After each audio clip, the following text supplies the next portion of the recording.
for September 10th, 2021. Senator Bouchard, Excused. Senator French, Senator Cost, Here. Senator Wasserberger, Representative Blackburn, Representative Clausen, Representative Portner, Representative Heiner, Representative Larson, Representative Western, Here. Representative Wharf, Representative Ward, There. Representative Winter, Here. Co-Chairman Eklund, Here. Chairman Boner. Here. Mr. Chairman, we have a quorum. All right, great. Well, welcome to the second day of Joint Ag, ladies and gentlemen.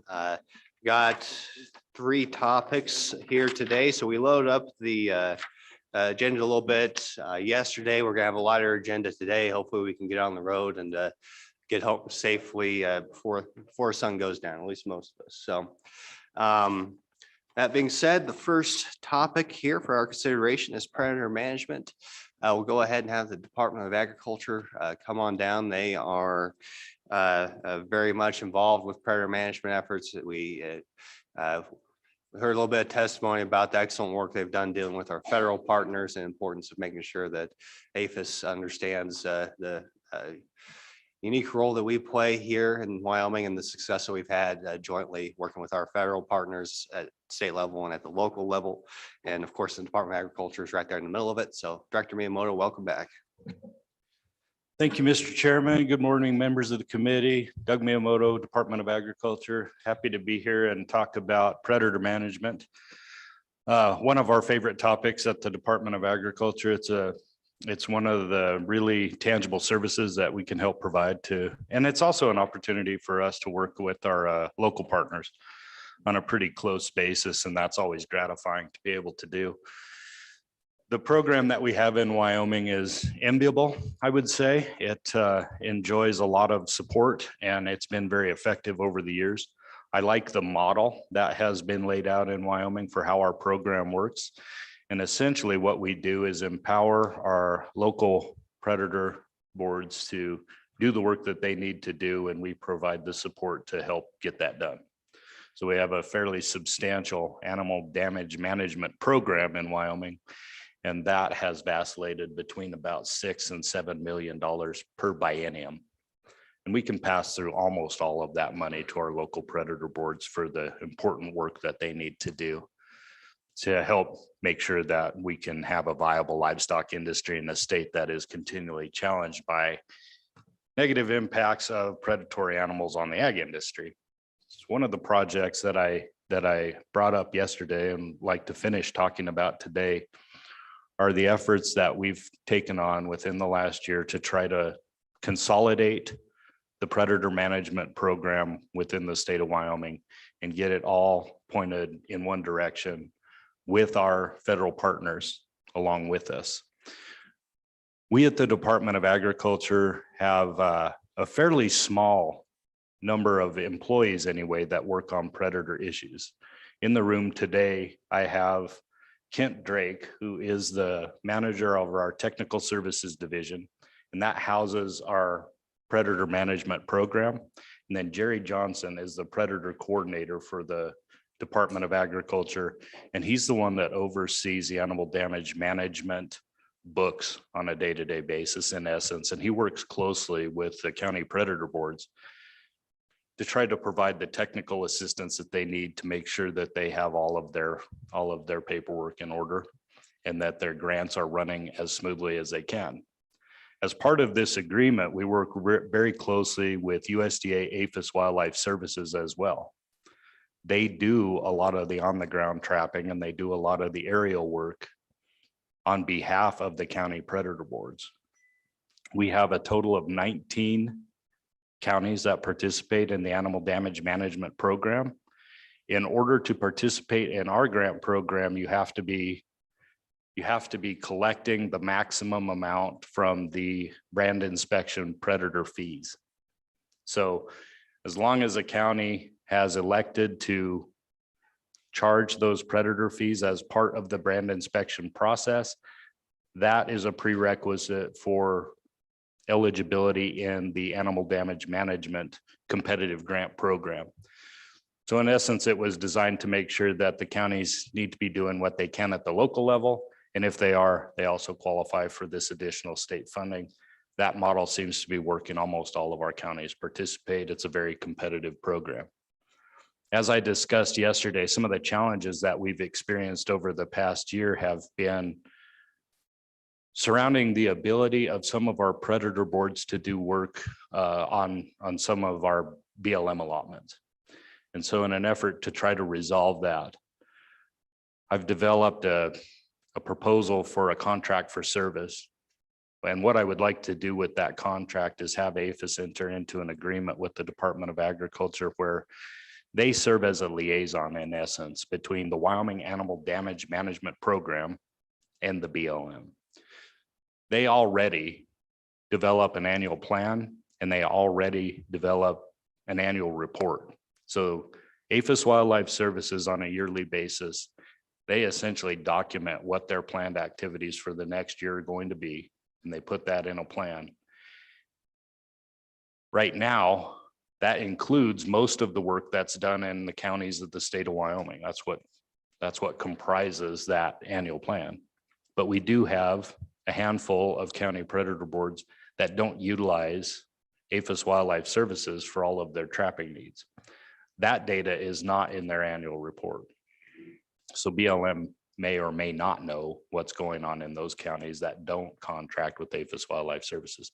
That's the part I'd like to rectify with this contract. And what I would like to do is have Wyoming's Animal Damage Management Program in total represented in one plan, in one annual plan, and then also have all of Wyoming's collective work be represented in one annual report that documents the successes of the prior year. So everything is in one spot. Everything is as consolidated as we can get it. And you only have to look in one place for all of the data. This also would help ensure that the right hand knows what the left hand's doing in essence. And that's important when it comes to predator control work. Obviously, everybody would benefit by knowing who's out doing what work in what location. So that's my overarching goal. I assume, Mr. Chairman, that the committee will be taking a look at the draft bill. We have as well. We only have a couple of minor suggestions that might make the program a little easier for us to implement, but I'd be happy to take a look at that with you later in the agenda. If you would prefer, however you want to go about it, let me know and I'm happy to do that, however you'd like to proceed. Okay, yeah, I think we'll kind of get through the rest of our testimony, and then you can come back if you have specific input to the bill once we get further down in the agenda. For now, committee, any questions for the Department of Agriculture? Representative Fortman. Thank you, Chairman. I've learned rather quickly that anytime we're dealing with the feds, we give up something.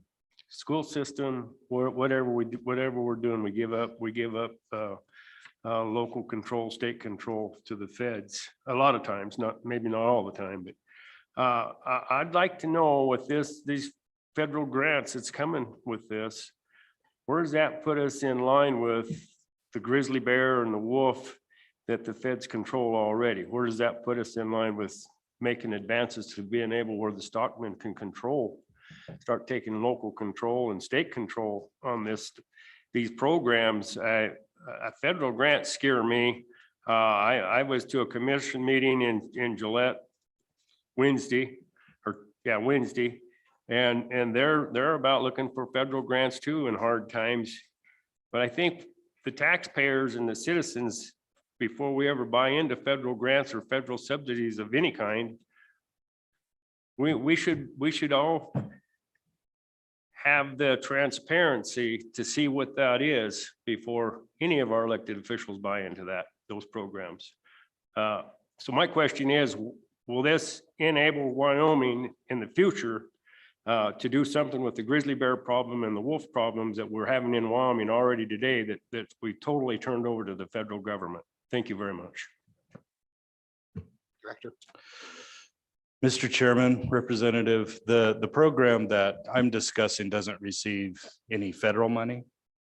This is money that's collected in state. The origins of the money are the state's general fund. And so we have control of as much flexibility as we can. We don't have to deal with federal conditions for accepting federal grants within this program.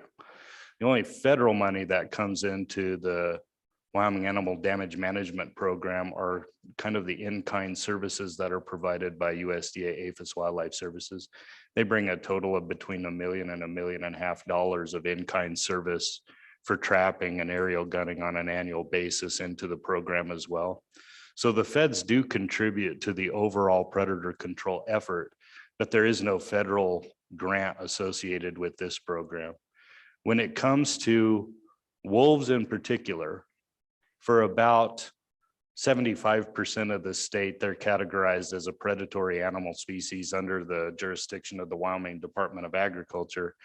And our producers can take those wolves without any licensure or any requirements from the federal government. The only hang up there is that they do need to report those takings to Game and Fish upon, the taking of that wolf in the predator zone of Wyoming. And then, as you are well aware, wolves are also under dual management in the areas of the state where they're classified as a trophy game animal. And at that point, the Game and Fish has control over wolves. Grizzly bears are a subject that have gone back and forth, but a little bit out of my realm of expertise. So I think you can find probably somebody that knows a lot more about the intricacies of those negotiations than I know of, if that helps. Thank you. Thank you very much. Thank you for being here, the time you spend in front of us and other committees. I want to thank you for that. You're certainly welcome. Any further questions, committee? All right, off to a good start. Thanks, Director. We'll hear from you again soon.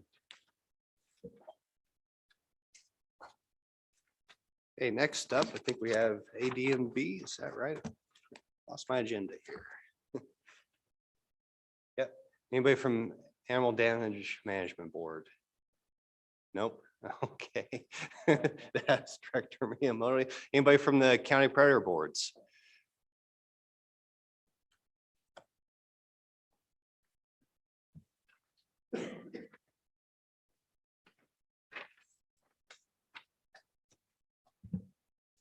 Good morning, Mr. Chairman and committee. If it's all right with you, I will sit here in my role as the representative for the County Predator Boards Association, but also as the representative from the Wyoming Wool Growers Association, so you don't have to call me back again.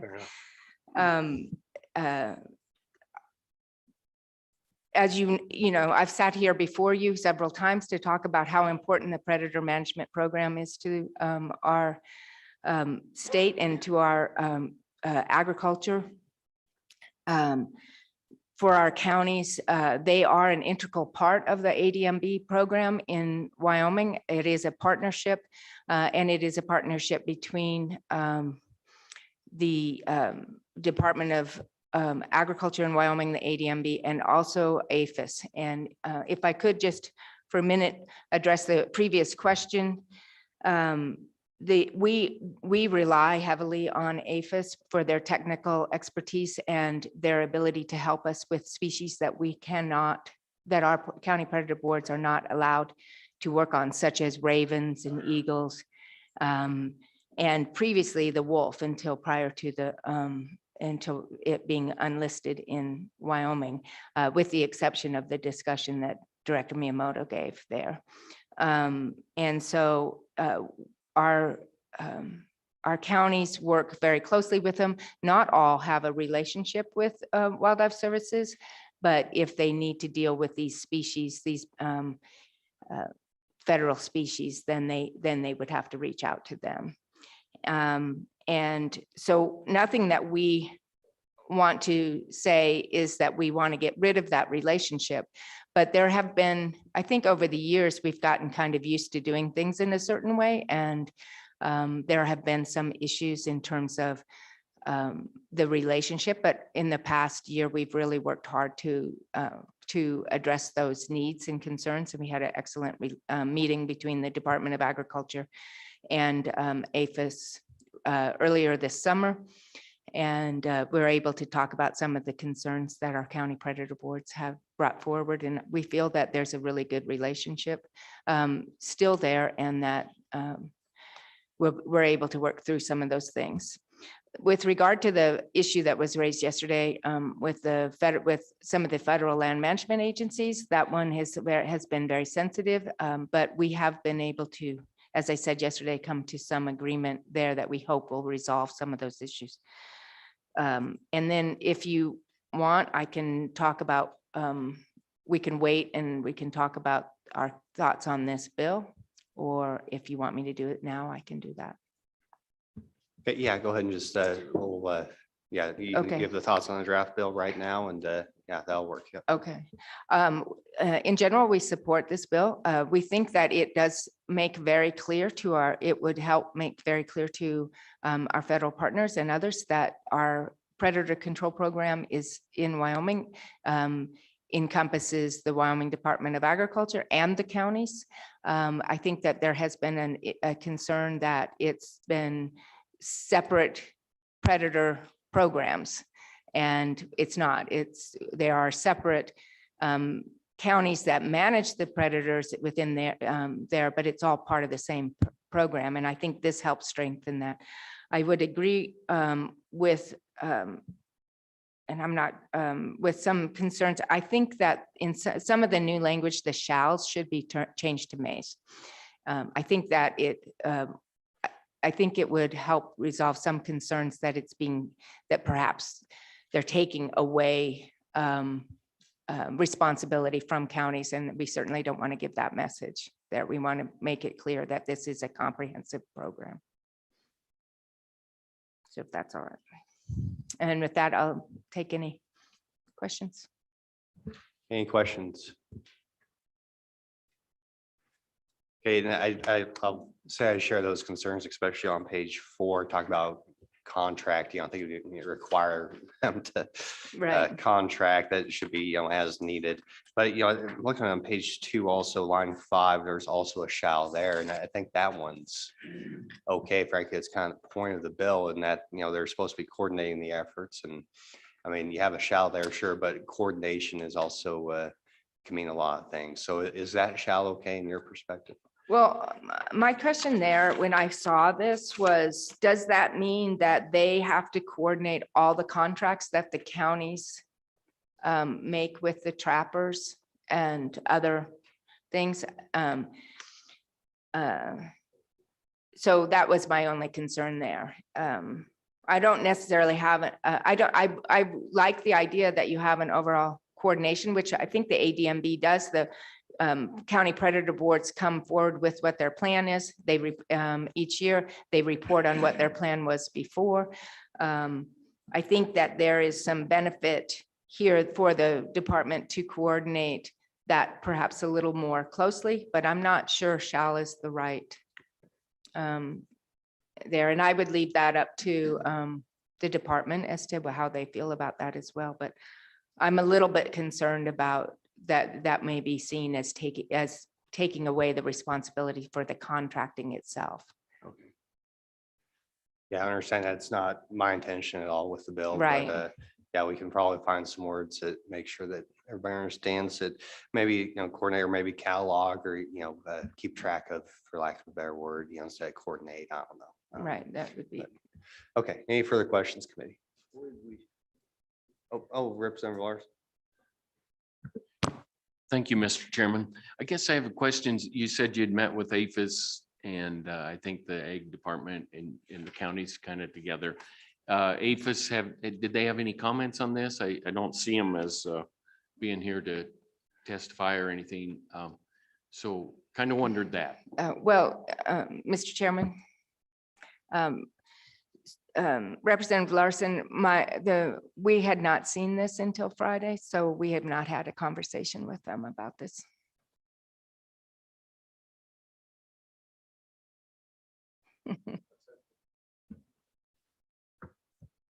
Thank you, Chairman. Is your group working hand in hand with the governor's sage grouse group that's been in effect for, I think, what, 2 decades now? Do you guys coordinate with those on the critical areas for sage grouse habitat and predator control?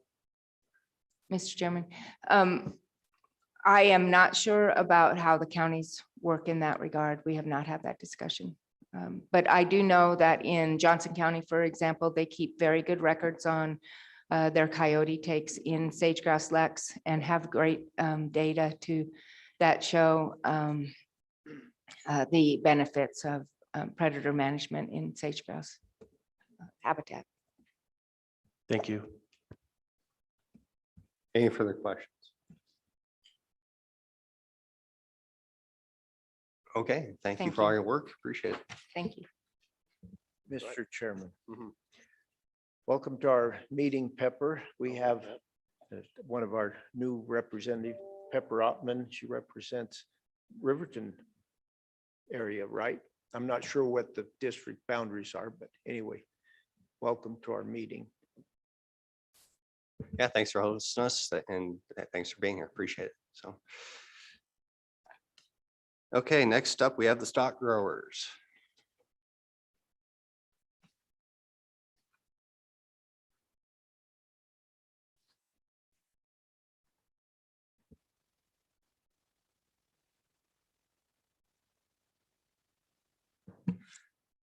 Thank you, Mr. Chairman. Jim McGagnon with the Wyoming Stockgrowers Association. I would endorse the previous comments by Director Miyamoto and the executive of the Wyoming Wool Growers Association. And certainly in particular on page 4, changing the shall to may. The only thing I would call to your attention that has me a little confused, and perhaps it's just me, is that on page 2, beginning on line 5, it says the department shall coordinate control efforts and contracting, et cetera. Then on page 4, beginning on line 3, it says that the ADMB shall contract directly with these various parties to coordinate predator control services. It seems to me a little bit unclear what the respective roles are of the department versus the ADMB, and perhaps some clarification would be helpful there. Contracting to coordinate seems a little bit like a confusing, and then the department over on page 2 is doing the coordination. So it may be some clarification would be helpful there as to the respective roles of the department and that of the ADMB. But other than that, we certainly stand in support of this legislation. That I'd be happy to take any questions. Any questions for the stock growers? Oh, Representative Orr.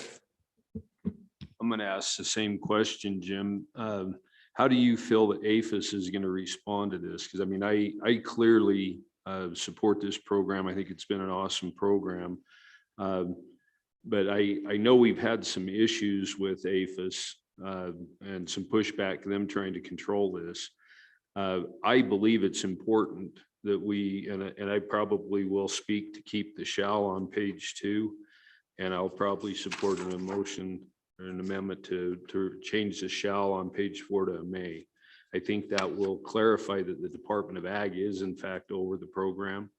And I think that's what we want. But how do you think APHIS is going to respond to that? I know federal agencies have a tendency to think they rule the world. In my view, the state should be in charge of all wildlife. So, but how do you think they are going to respond to this? Well, Mr. Chairman and Representative Worf, we in the past 6 months in particular, we've had some real challenges from APHIS. I think you're aware of those. And my understanding, my belief is that Director Miyamoto has made some significant progress toward getting them on board. I guess there's always some risk they could see this and say, well, we're just going to fight you. But I'm more inclined to think that this will reinforce to them that the state of Wyoming recognizes and will defend our role in this and make them hopefully a little more anxious to move forward with a workable agreement. So from that perspective, I would agree. I would also incidentally agree with your comment that I tend to believe that the shall on page 2 should remain, because it doesn't bind the department to do any particular thing. it puts them overall in charge. And I think APHIS needs to know that some entity in state government is in charge. And so I would favor that, and then the may on page 4.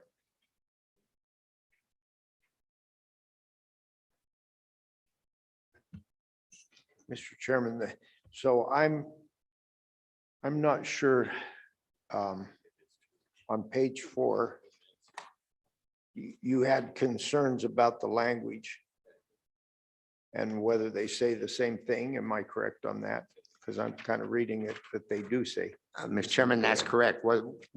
What's the distinguishment? Because it says, well, it does say on line 2, the department shall coordinate control efforts and contracting. So if I might suggest on page 4, if we said that the ADMB shall contract directly with those various entities, rather than contract to coordinate, perhaps just changing that and say may contract directly with the agencies to implement control programs or something like that. It doesn't make sense that you're going to do a contract to coordinate. I think that could be a clarification that would distinguish the two adequately in my mind. Okay. I think I understand what you're saying. And Mr. Chairman, and perhaps in a similar vein on page 2, to help alleviate some of the confusion, we could delete and contracting. So it just reads shall coordinate control efforts. And we leave the contracting out. But hopefully that would alleviate some of the concerns about the getting too far in the weeds of the local districts and their actual efforts. So just a thought there to think about, folks. But okay, so any further questions for the stock growers? Thank you. Mr. Okay, Chairman. thanks, sir. Okay, any further public comment? If you're online, go ahead and raise your hand. I guess we don't have anybody there. Anybody in the room? Okay, going once, going twice. Public comment is closed. So Director, you want to come down here, and Heather, you can go through the bill, and the Director can provide his comments after we hear from our staff attorney.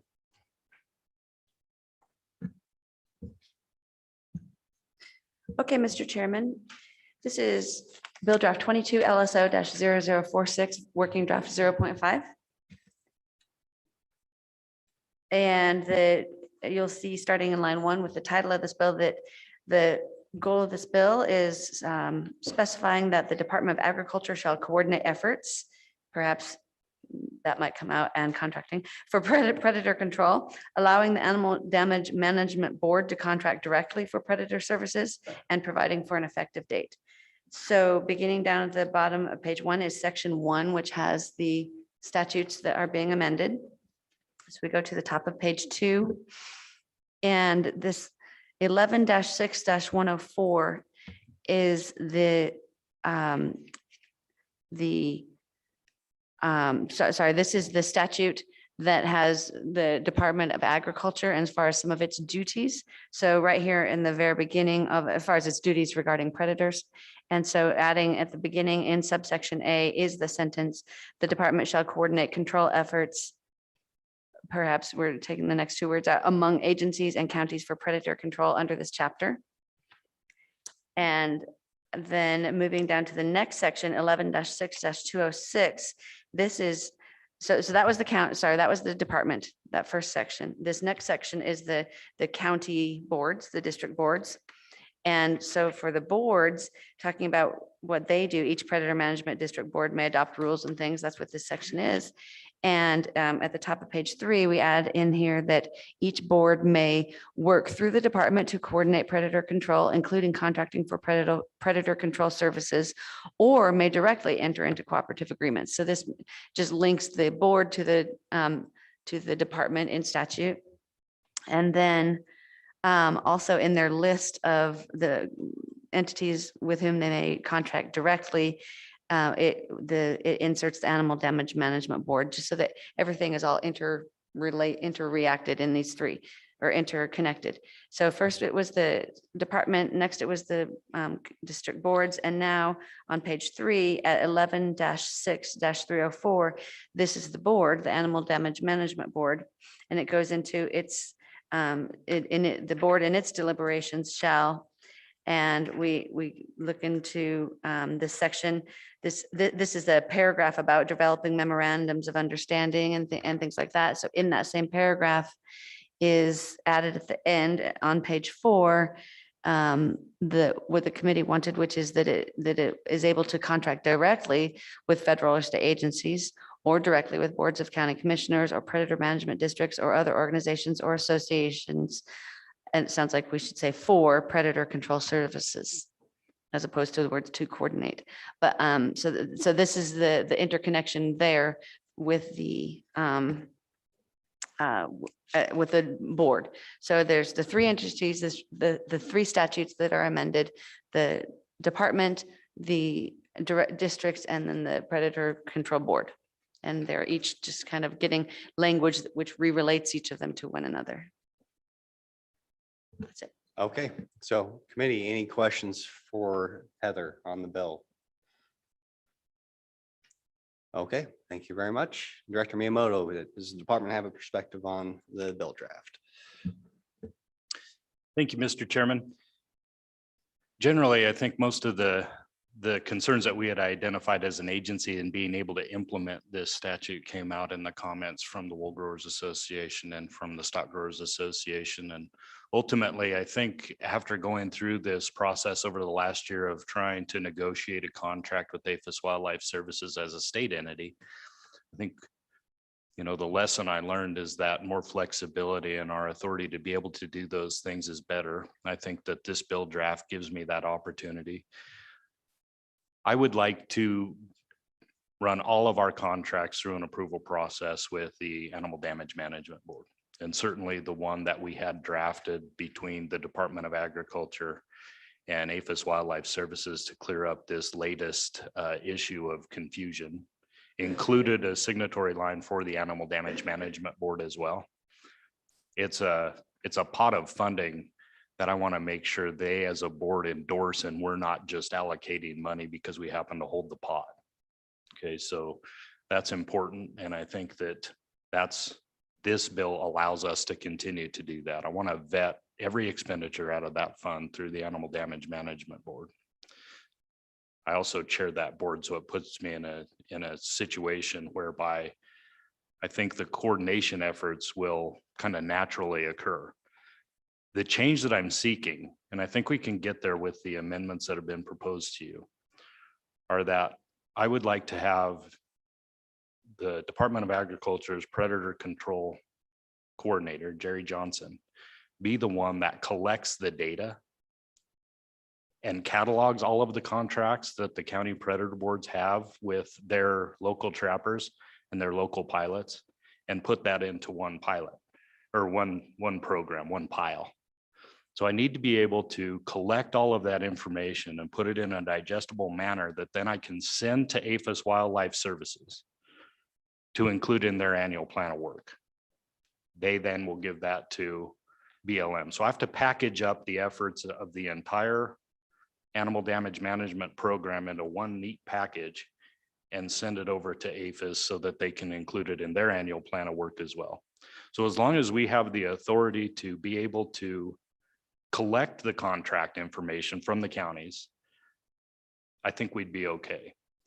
Ultimately, at the end of the day, the contract between the local predator boards, their local trappers or their local pilots needs to be preserved. But if a local predator board wanted us to hold that contract for some reason, we would do it with their approval. So the one, Mr. Chairman, the one suggestion that I might have after going through last year's deliberations with both BLM and APHIS Wildlife Services would be on page 3. On line 18, it says, in its deliberations, the ADMB shall develop memorandums of understanding between WDA, Game and Fish, and APHIS. Sometimes an MOU is appropriate, but right now I'm trying to follow through on creating a contract for service. An MOU is a contract station. I get into the legal wording a little bit from time to time and trying to decide if it matters that much. But I don't want to compel the ADMB to enter into an MOU if a contract for service would work better. So that's what I'm telling you. Right now, we do have an existing MOU. I would like to replace that MOU with a contract for service where we are exchanging a small amount of money. We'd be giving a small amount of money to APHIS to collect all this data and send it over to BLM. Yeah, we'll have more definition because we'll know when that contract expires. And if it's worth keeping, we can re-up it. Whereas this MOU is 20 years old. So that would be my one suggestion, Mr. Chairman, is allow the ADMB to have the flexibility to enter into a memorandum of understanding if that's the best tool for the job. But don't compel them to enter into an MOU if it's something that's going to get shelved and forgotten. Okay, so something as simple as after understanding on page 3, line 20, just add or contracts or other contracts, something like that. I think on, Mr. Chairman, on page 3, line 18, in its deliberations, the ADMB may develop memorandums of understanding and shall contract directly with federal or state agencies, county commissioners. Both of those could be mays, and we can do the work that we need to do there. Well, now if you change the may on line 18, that's gonna, or the shall to may, that's going to change a lot of other provisions in the statute as well, right? I mean, because that's number 7, there's at least 6 others that we don't know what they are, looking at the bill draft.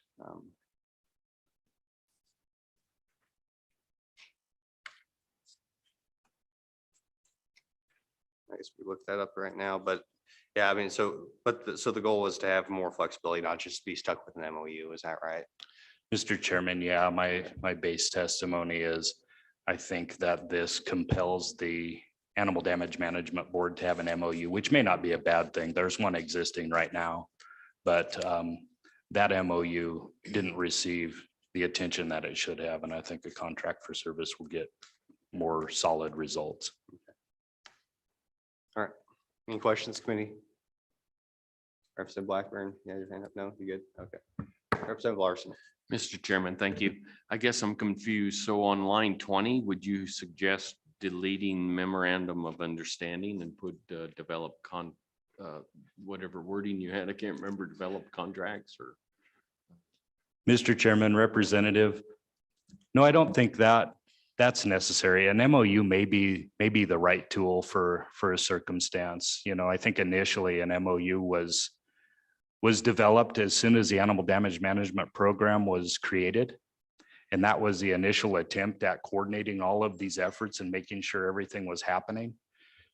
But it was also an MOU that is now 20 years old, and BLM didn't know it existed. I'm not sure we knew it existed. And so it's the reason I wanted to shift from an MOU to a contract in this situation is because it keeps it more immediately in front of us. But I think an MOU is a nice alternative for certain circumstances.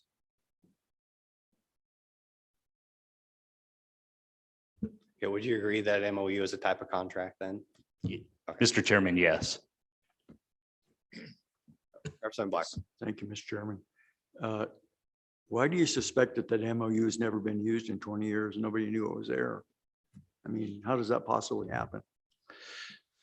Mr. Chairman, Representative Blackburn, I think that there were certainly people that knew that it existed, and the baseline work that was laid out in the MOU of who was going to do what was being done.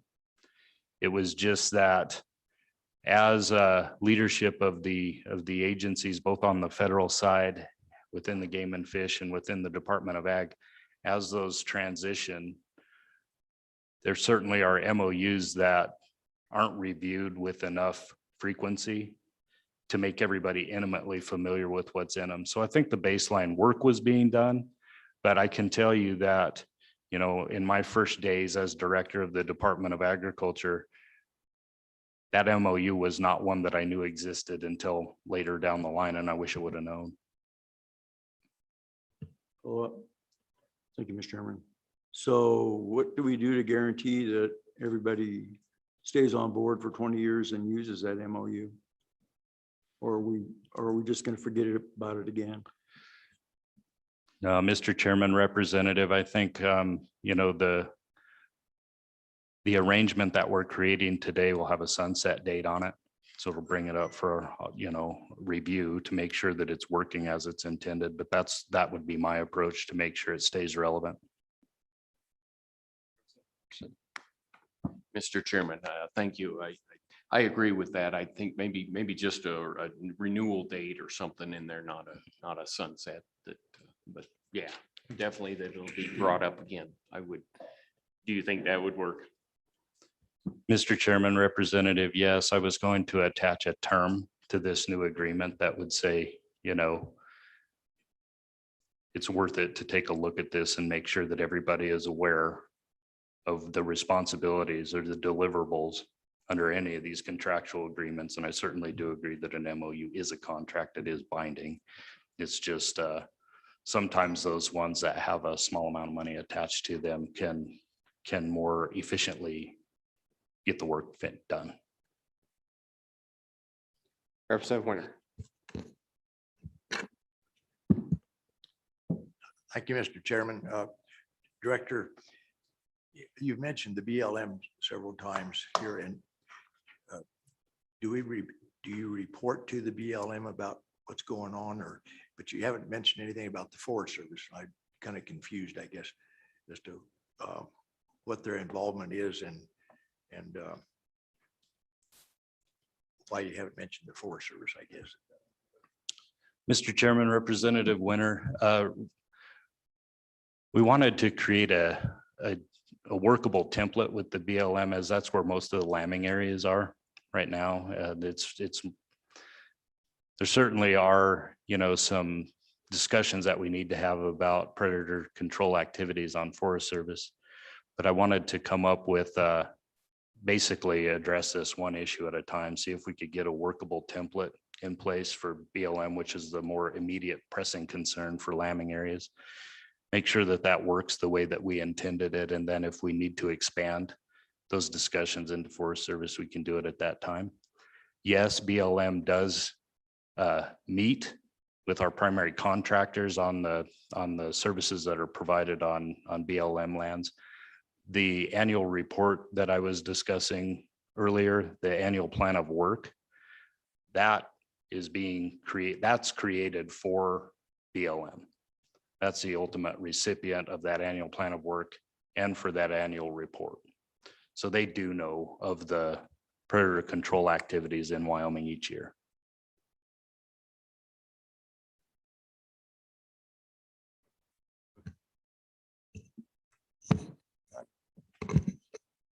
I'm on page 3, Mr. Chairman. I'm on page 3, line 18.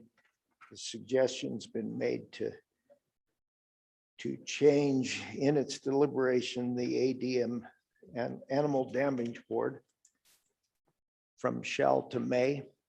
So if we were to do that, then we change possibly the whole agreement in the statute, because it's subtitle B, and there's Romanet 1, Romanet 2, Romanet 3. All of these change from shall to may. So I'm not sure we want to change that particular one, if you're okay with that. Understood, Mr. Chairman. Yes, I failed to consider the other impacts of that change, and so would withdraw that request.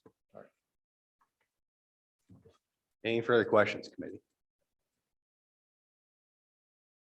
Okay, thank you, Director. Appreciate it. Appreciate all your work.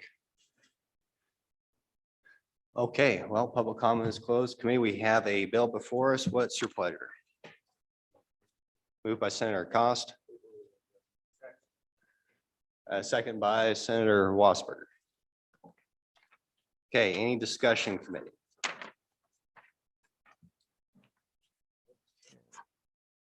No, but we got an amendment here, I think, Mr. so. Chairman.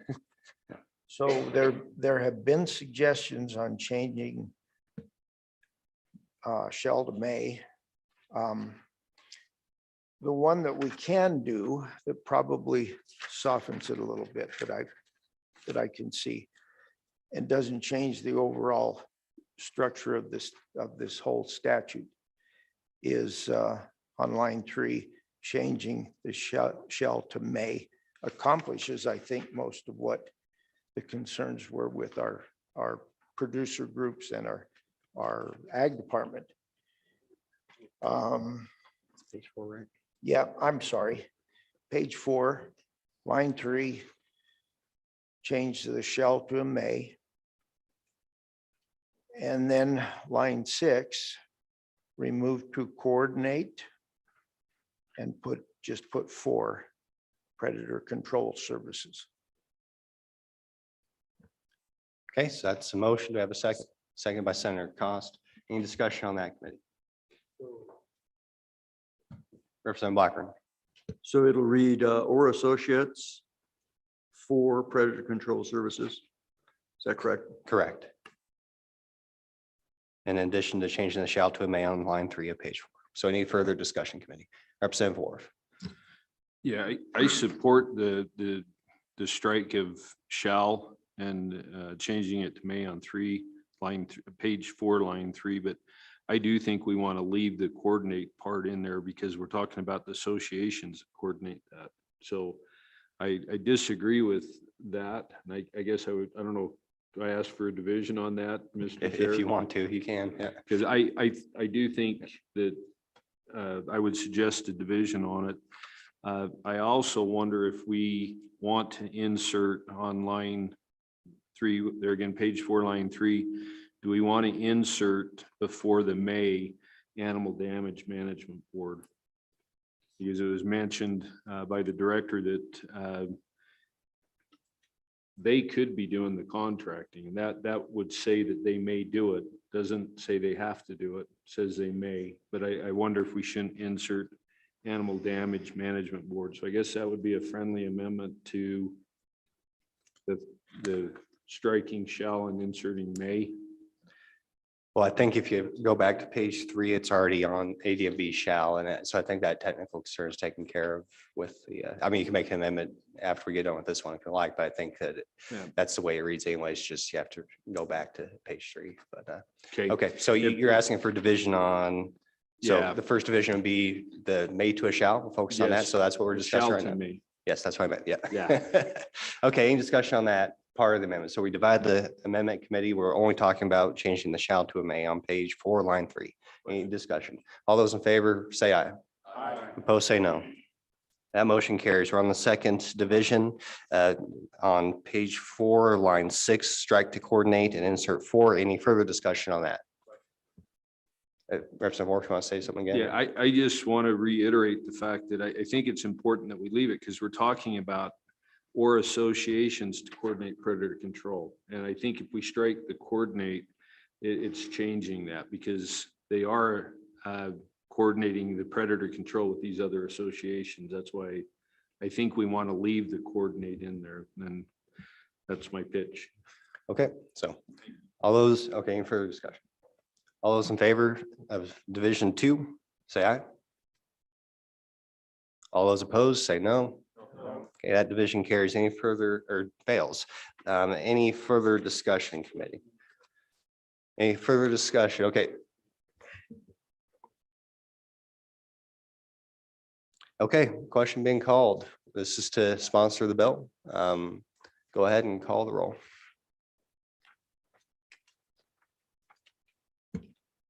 Mr. Chairman, this is a roll call vote for 22 LSO 46 for committee sponsorship on predator control as amended. Senator Bouchard. Senator French. Senator Cost. Aye. Senator Wasserberger. Representative Blackburn. Representative Clausen. Representative Fortner. Representative Heiner. Representative Larson. Representative Western. Aye. Representative Wharf. Representative Winter. Co-chairman Eklund. Chairman Boner. 14 ayes. Okay, well, that concludes that topic. So do we have everybody that's going to be testifying for our 11 o'clock topic, which is next on the agenda? Is everybody? I think we have some federal agencies, Senator Hicks also. We are several hours ahead of schedule. So, okay, so we'll go ahead and take a 10-minute break for now and see if we, and it's possible, ladies and gentlemen, that we might go with our last topic first, have UW issues also. So if we can, it'll just depend on who we can get here to testify. So I've got inclination if all we need for the UW topic is the dean, that might be a little bit easier than getting Senator Hicks and our federal partners all ready to go. So 10-minute break, ladies and gentlemen. Thanks for your efficient work. We'll see what we do next. So see you at 9:30.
We'll wait till we're live streaming, then we'll go ahead and get going.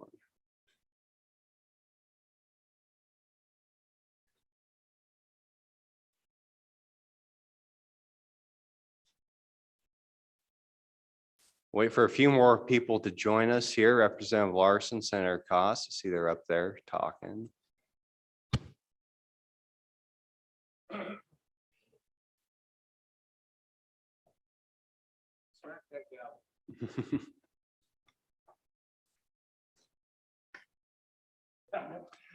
Okay, so just so everybody knows what we're doing, we have as soon as the side conversations get done here.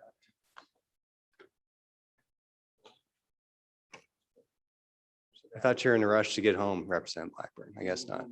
Okay. So for public notice, so everybody knows, we are ahead of schedule. Unfortunately, Dean Rasco's here, so we're going to mix up the agenda. We'll have the UW College of Agriculture topic next, but I do believe we have a motion on the last bill that we just discussed dealing with predator management. So Representative Larson. Mr. Chairman, thank you. I'd like to make a motion to reconsider the bill proposal that we just voted on. I'll second. Okay, so it's been moved and second for reconsideration. There's no discussion. All those in favor say aye. Aye. Opposed say no. No. Motion carries. Representative Larson, do you have an amendment on that bill?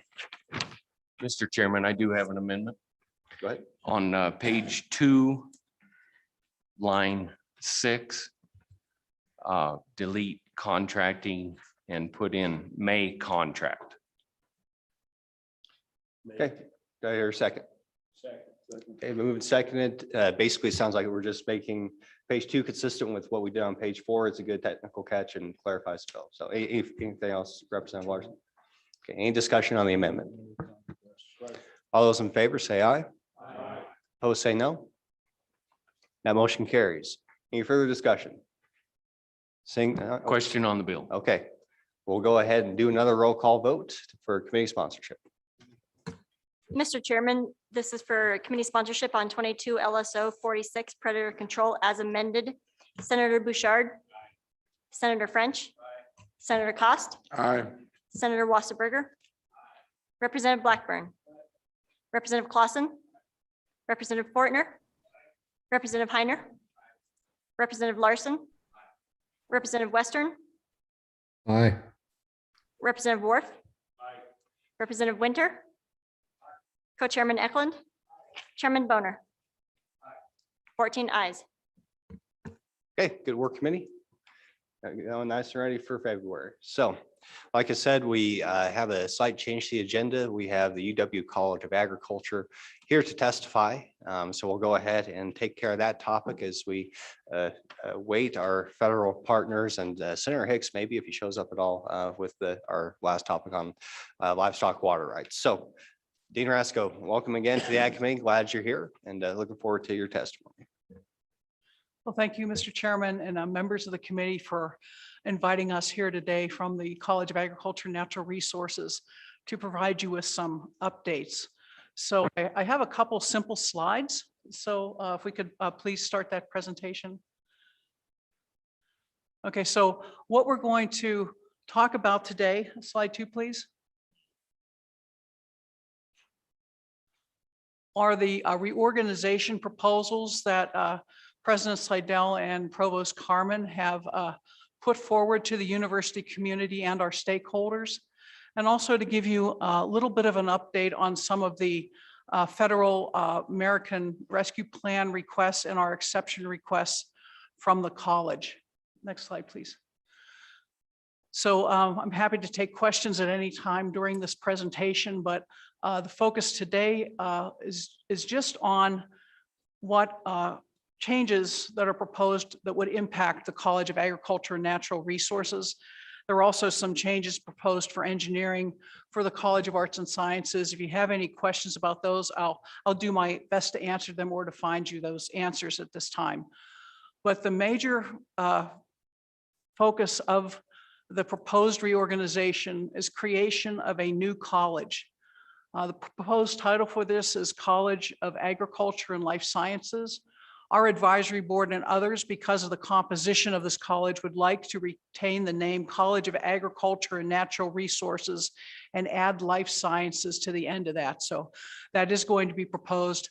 So we are going to propose then from our committee and from our college that the new college be called the College of Agriculture, Natural Resources and Life Sciences, because I think names matter. What would happen here is our primary departments of animal science, plant science, ecosystem science and management, veterinary science. Oh, how can I possibly be missing one of our college, or one of our departments here? I'll think of it in a minute. Would be added with and into the college would come from arts and sciences, the Department of Zoology and Physiology, which contains pre-med based programs and wildlife biology, the botany program, the Biodiversity Institute, and the life biology teaching program. This is a really important program because all of the students that take freshman and sophomore level biology are taking courses from this program. So those would be the proposed constituents in that college. What would happen as part of the proposal at this point would be that our ag and applied economics program would move to the College of Business. There's also a proposal to move the ag communications program to the communications department that would be in what remains of the Arts and Science College. Early childhood education, along with our child care center at the university, are proposed to move from our college into education. And then there's also a proposal to move nutrition, our foods and nutrition program, into health sciences. So there is still a comment period open on this proposal. If you have, there is a link on the academic programs website for comments about these proposals. And if you do have any questions or comments, you can always send them directly to me, brasco@uwyo.edu, and I'll make sure they get to the right places. But this is what's proposed at this point for the organization. So I don't know if anyone has any questions or comments or concerns they'd like to raise at this point about this reorganization. Any questions on the reorganization? Senator French.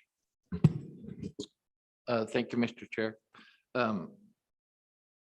Ma'am, could you comment a little further on moving ag economics to College of Business? Yes, there's been a lot of stakeholder concern about that.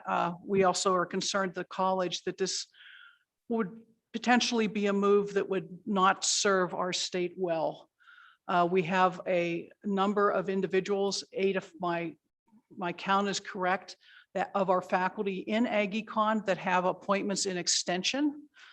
Moving those individuals to the College of Business, where extension is obviously not a focus of what they do, would be, I think, detrimental to our ability of the university to serve the state. We're also concerned that if the Ag Econ program moves to the College of Business, that it's going to be diluted in some way. We'll lose the emphasis of that program in a area of emphasis to support our agricultural and rural communities. That is a major concern for us. We are currently working between the two colleges to form some more collaborative programs in research and also in teaching. I would support a proposal that would keep ag business within the College of Ag, Natural Resources and Life Sciences, and to work with the College of Business, let's say, on joint programs. I know that there are some people that are also promoting that. I think that would be the best alternative. Otherwise, I'm concerned that we're going to lose enrollment. There's quite a difference in culture, as you can imagine, between the College of Agriculture and the College of Business. And I'm concerned that we would lose substantial enrollment in the Ag Econ program if it moves to business. our students now have the choice if they want to be a business major, they could be a business major, but they've selected the College of Agriculture for a reason because they believe that the programs we have within our college are ones that meet their needs. Another issue too that doesn't really come out with the name of the department and the name of the degree, which is ag business, which is the one we're most concerned about. That is our general agriculture degree. So this is the program that students go into if they want a broader based agricultural education, in addition to pick up some business courses. So when they go back to the family ranch or farm, or they go back to their communities, they have enough of a knowledge of business so they can be,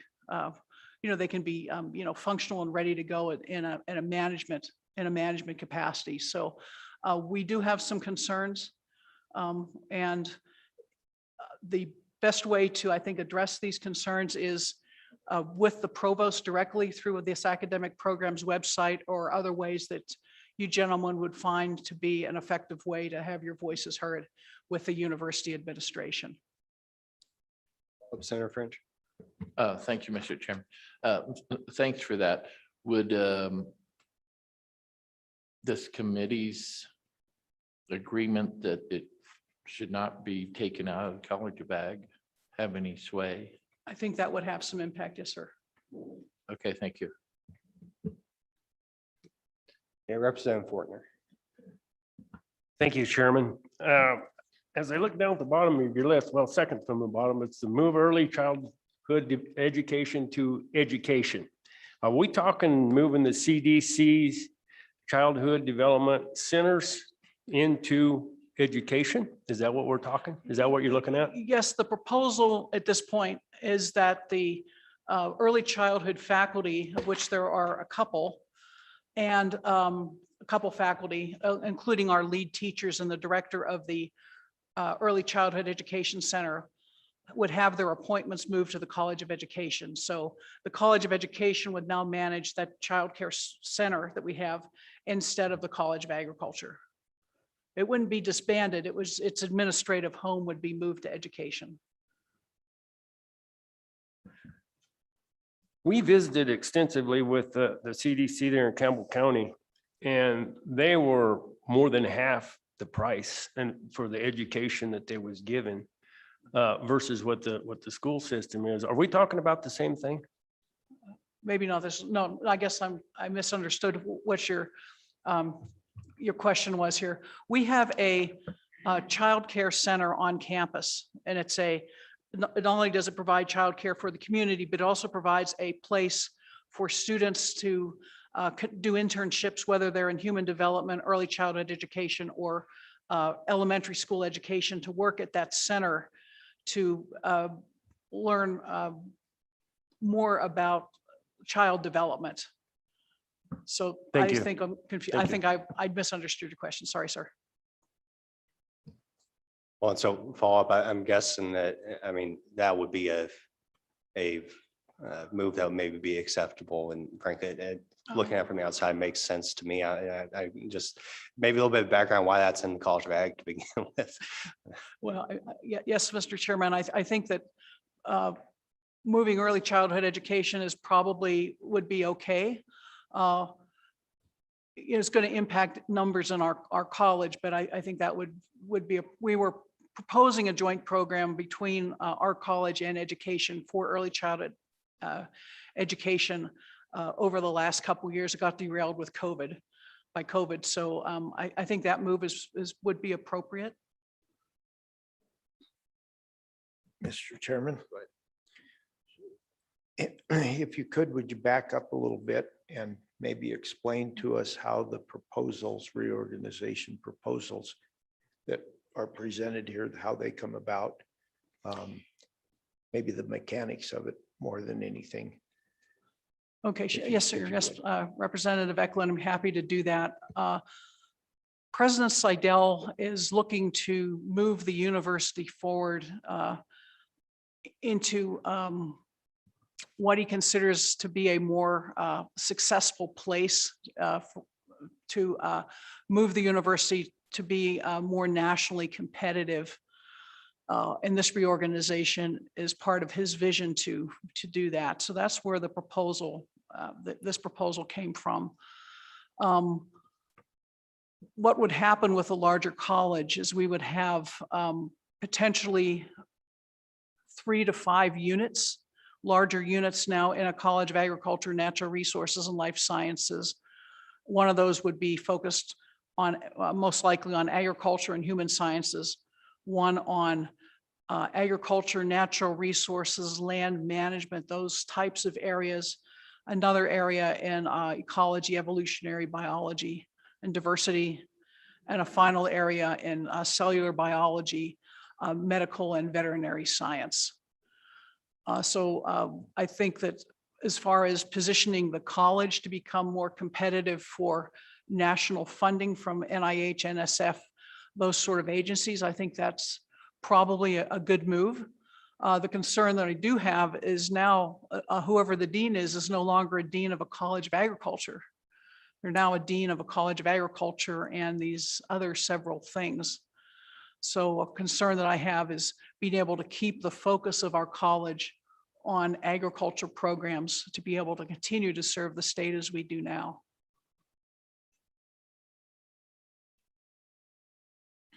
Representative Fort. Thank you, Chairman. What do you guys take in for revenue every year for agricultural related classes and work that you do out of the college?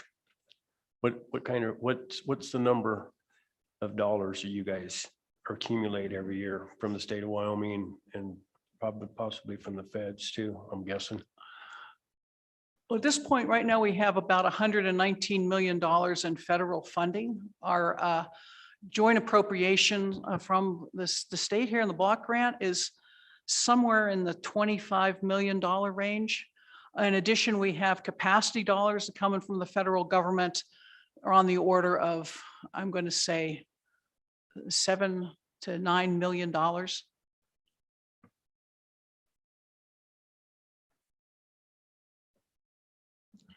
Question. So we got a flyer here or a notice here that says you guys have cut, or University of Wyoming has cut 17% of personnel and 41% reduction in extension services. How do you line that up with the money that you've received by making those cuts? I mean, those programs have probably been there as long as the university's been there. Am I guessing right or wrong? And to be, as from the letter that I wrote, just to be clear, that was discussing initial budget cuts from several years ago. And so a little bit of the history here, you know, when the university did their first cuts is in the, 2016, 2017 timeframe. I think the previous dean, or there's some issues with communication between the previous dean and university leadership where they weren't really aware of the effects of their decisions that resulted in those massive reductions to the College of Agriculture that were disproportionate compared to the rest of the university. Now, there's been a lot of, I guess, attention from the legislature, especially this committee after that happened. And since then, the college has been put back on the right track. It's not, we still have a lot of work to do, but at least they acknowledge that there's a problem. They took, made an effort to fix it. Now, with this reorganization, my concern is that, especially if you take out one of the most popular and useful programs like the Ag Econ program out of the college, then we're going to be right back in the same spot. So just to be clear that we're just in the letter and, if it's confusing, we can, I'm looking for the committee's input. That's why it's here. But that's just going back to the way it was, 3 or 4 years ago, and just acknowledging where we've been, at the College of Agriculture is already kind of still a step behind everybody else due to those last budget reductions. And we need to take that into account as we consider how we move forward. So thank you. Anyways, yeah, I guess comments on that. I mean, it was before your time, but I'm sure you've heard about it. So. Would I be able to make a response to that, Senator? Okay. Yes, Mr. Chairman, Representative Fusser, what we are looking at here, we had a very strong level of support when I came here as dean, both from your committee and also from President Theobald. We were able to hire over the last year and a half 12 new faculty positions. So that got us back to a better place. But now we're looking at cuts again, and through these consolidations, a major concern that I have is that we're going to, it's going to be harder to keep the focus on ag. So if I've got a unit now that's just all ag, I can focus on ag. And we can fight about where those new positions or backfills might go. But if I'm a dean of a college now that has ag plus 2 or 3 or 4 other things, it's going to be harder to keep that focus on ag. So we're looking in this reorganization to come up with an administrative structure that will keep ag strong. But it is going to be more difficult moving forward in this new college structure. I did have a, we're projecting forward with the next round of budget cuts. We're anticipating a 3% cut. So what I could do is leave with this committee a graph where we're anticipating a loss of over the next year, 1 or 2 staff people that'll be permanently eliminated from the program, in addition to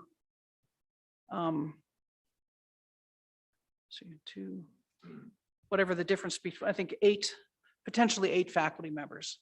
So I'll leave this here with this committee. So this is just an amendment to the presentation, the materials that I provided in May. This right now is just an estimate on our part.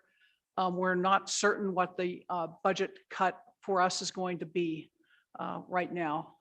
We do know that of the cut that's proposed, that includes about a $5.5 million internal reallocation to a couple of President Seidel's key initiatives around computing, entrepreneurship, and the recreation program. So, we have the cut, but then we have a reallocation of funds on top of that. Another program that is large as far as enrollment is our Family Consumer Science program. And that program has been targeted for reduction. So not only would the early childhood education program leave that college as in the current proposal, but also nutritional sciences would leave. So I'm looking that could possibly, over the course of the next few years, cost us enrollment of 100 or more students per year. Thank you, Mr. Chairman. I was going to ask, with the nutritional science cut, as well as some of the other talk, that also feeds into our CTE programs in the state for programs in education, as far as our ag and all of that. So family consumer sciences, that's really critical. I see this as being a major hit if that's the case, unless I'm looking at it incorrectly. No, Senator Cost, I think you're absolutely right. It also negatively impacts our ability to deliver educational programs through CASPER as well. We have a very strong tie between our Family Consumer Science group and our colleagues at CASPER. It also is going to impact our ability to provide service across the state in community nutrition, and with some of the outreach that we've had recently in food production and food security. So our nutrition program is very important as part of that, because it's a foods and nutrition program. If the program moves to health sciences, what will happen is the 3/4 of the students in a nutrition program that follow careers in industry, education, with state or federal agencies in community nutrition, other areas like that, will no longer have a place to get the programming they need. The students that would be in health science, that program would be refocused onto clinical dietetics, and because it's in kinesthesiology, probably even more narrowly into an area of sports medicine. So all of the stuff that a dietitian might do with geriatrics, medical nutrition therapy, child nutrition, those emphasis areas would also disappear.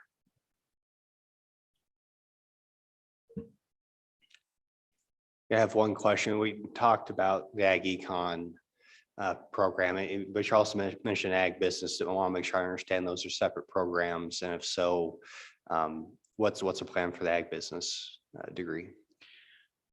Well, the concern with moving Ag Econ is the ag business degree would move with it. And if the final plan is to sort of coordinate or consolidate those 2 degree programs, then over time, the focus on ag business will simply get diluted out.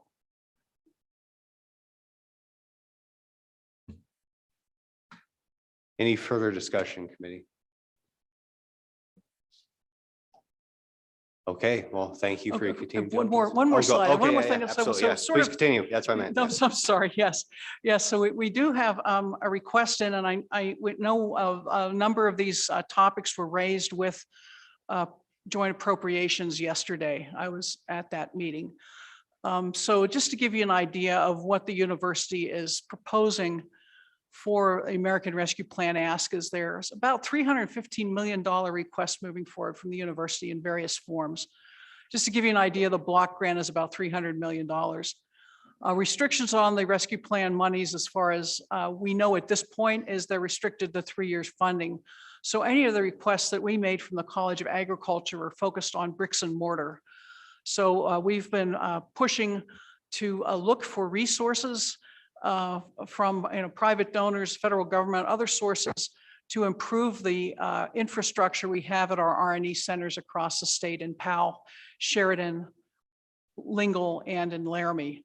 So if you look down here, you'll see what the university priorities are with roughly with what the dollars that come with it.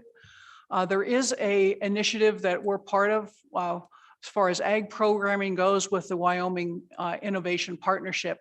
There's about $10 million there that would be split among the community colleges with a couple positions as well at the university to integrate and support agriculture programming across the state. There's also some infrastructure requests in there, a particularly significant one for Central Wyoming College for their meats program as part of that $10 million ask.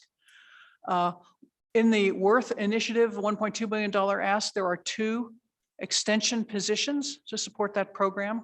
So and those positions would be in the College of Agriculture. I think that would be quite helpful to build rural community vitality, which is a major initiative that our college has. We also see here a $20 million ask for R&E center infrastructure. We have a prioritized list for that $20 million. And appropriations asked for that yesterday, and I'm sure that Alex Keene or someone from the university will provide that. So you'll see what the details are there. There's also a request for a program that we're calling Ranch of the Future. So this is an initiative of President Seidel's. We're very excited about that. This would involve providing various types of technology into ranches, experimental ranches that we would have across the state. So we're looking at building these out as experimental platforms at our R&E centers. In addition, we would have some support for the Invasive Plants Imagine initiative and also some support for data science as well. We do have an exception request that we've put forward as well that's been passed by the trustees. And this we think is going to be very helpful to build out some support for our college. So within that, we're looking at some support for just our ag experiment station. Also lecturer in computational biology to support our folks that are now in plant science that are using big data systems to study invasive plants growth across landscapes in Wyoming, in addition to other folks in our college who are interested in those sorts of things. Plant science position, potentially at Powell, because we've lost faculty there that would support the industry up in that part of the state.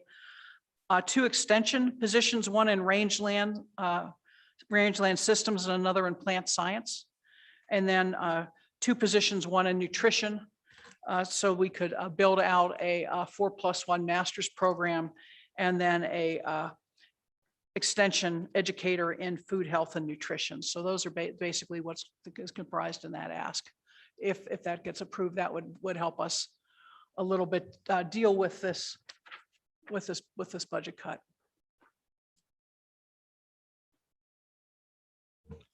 Okay, so Representative Fortner. Thank you, Chairman. The bottom one on that list, are we talking 7 new positions or just moving people around laterally into those positions? No, we're talking about 7 new positions. This would be about $1 million in recurring costs, startup funding for these faculty members, and then some instrumentation, specific instrumentation requests, one-time request. Thank you. Thank you, Chairman.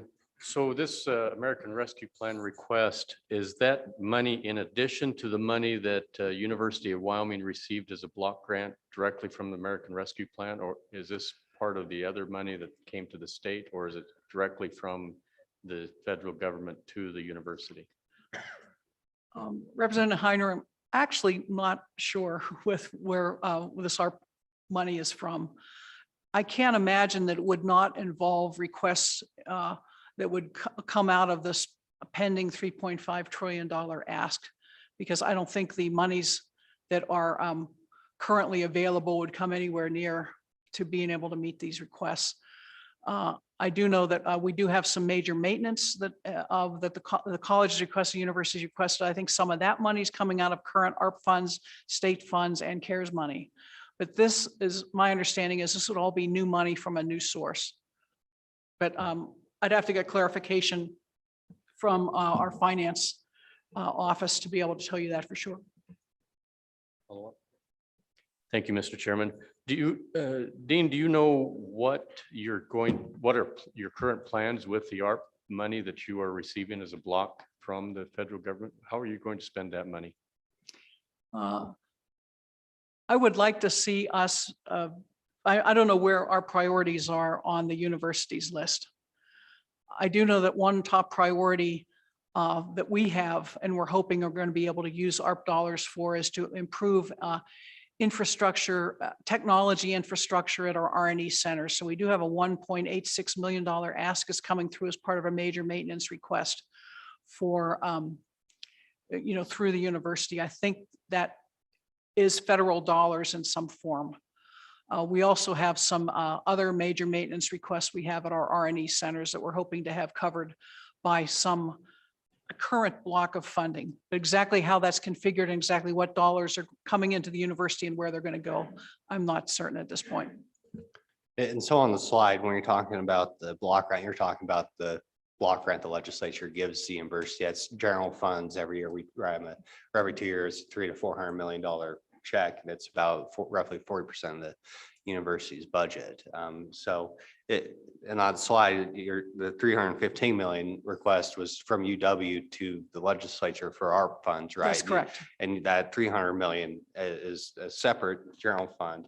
I think a useful contrast, I guess, and it shows just how much the university's asking for. So yeah, just make sure we're clear on the terminology there. So Representative Fortner.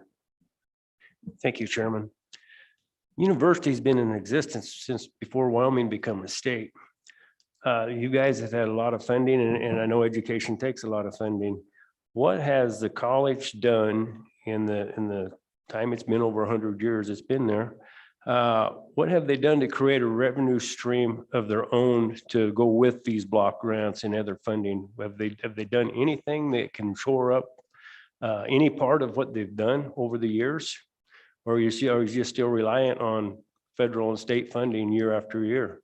I know, for example, I read an article 10 years ago that there was a scientist at UW that took a solar panel apart and replaced the inner linings with the copper ions and made it. They was hoping for a 50% increase. They got a 700% increase out of that. Had new technology back then. Where did that go? And I read of other scientific breakthroughs at UW, inventions and things of the likes. Where did they go? Where are we partnering up with the federal government and the government's taking those? Or do we got claims to some of those? Why, with the medical, the scientific, and all the other areas it's at UW, why haven't you guys invented some kind of a money stream for yourselves along with these grants and federal grants? Can you answer that, please? Yes, sir. I'm new here. I've been here for 2 years, but my background is private sector. So my position is that we need to be more self-reliant as a university. One of the things that we're doing in our college is we're looking at new sources of revenue. So we are offering programs that have fees associated with them now. We have revenue generation activities on all of our research farms to make them as self-sustaining as possible. We're moving rodeo program off of our college block grant into the athletics program where it has a potential of being more successful and being able to raise more revenue. So these are just a couple things that we've done here. Last year, my colleagues and I were able to raise $9 million in private gifts to underwrite some of our programs, including the Imagine Initiative and our ranch management ag leadership program, along with some of our programs in family and consumer science and other things as well. So we're looking to move in that direction, but the block grant has always been big. I agree with you that this university's maybe been too reliant on state dollars, but it's going to take us a while to make a shift. President Seidel is moving forward with a number of initiatives to improve our ability as a university to develop patentable technologies, licenses, and then to get technology licensed so we can generate revenue streams from royalties and licenses as well. Our Blockchain Center too is looking at opportunities there. Our college is part of the Blockchain Center and Digital Innovation Program for environmental credits, non-fungible tokens, and some new types of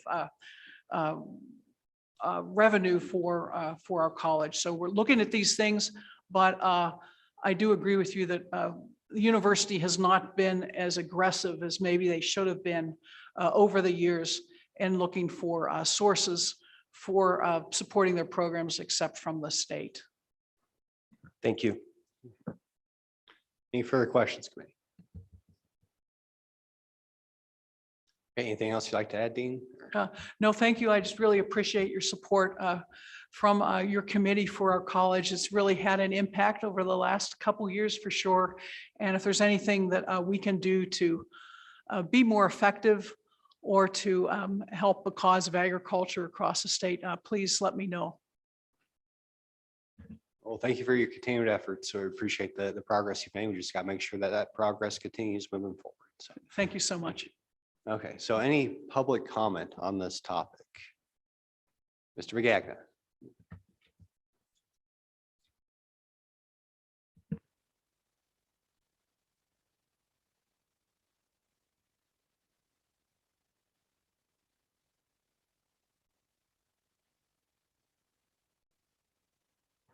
Well, thank you, Mr. Chairman. We've been working very hard, particularly as the advisory committee to the College of Agriculture, to develop some responses to this and convey messages about our serious concerns. And the leadership of the committee sat down and identified priorities, and we've clearly identified the maintaining the Ag Econ department in the College of Agriculture as the highest of our priorities. Not that these others are insignificant, they all have implications, but said that if we have to pick and choose, that that is most important to us, particularly as an ag industry in the state.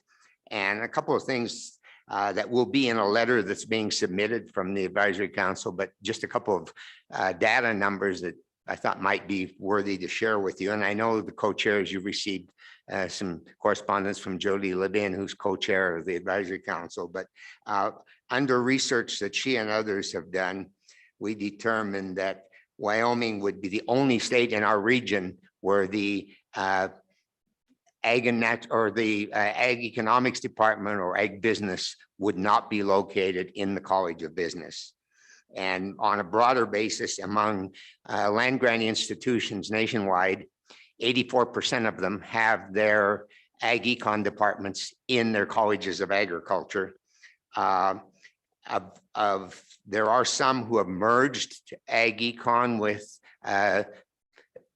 general economics as is being proposed here, but for those who have done that, with about 2 exceptions, they've all located the merged department in their College of Agriculture, not in their College of Business or some other college on campus. So there's a pretty strong history out there. A couple who did move in the other direction have since moved back even. So there's a record there that's worth looking at in terms of how other institutions, land grant institutions, have dealt with this.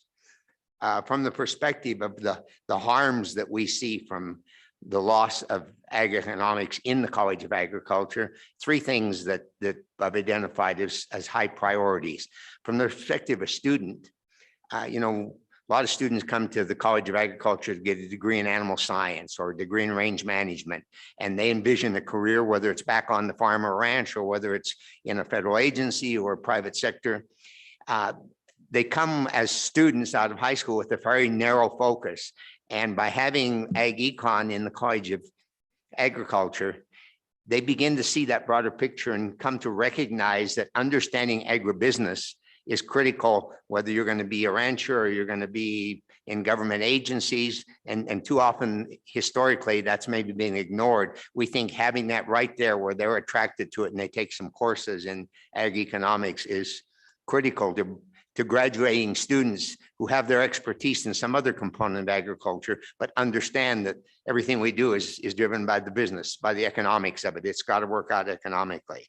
As the dean has mentioned, the extension program.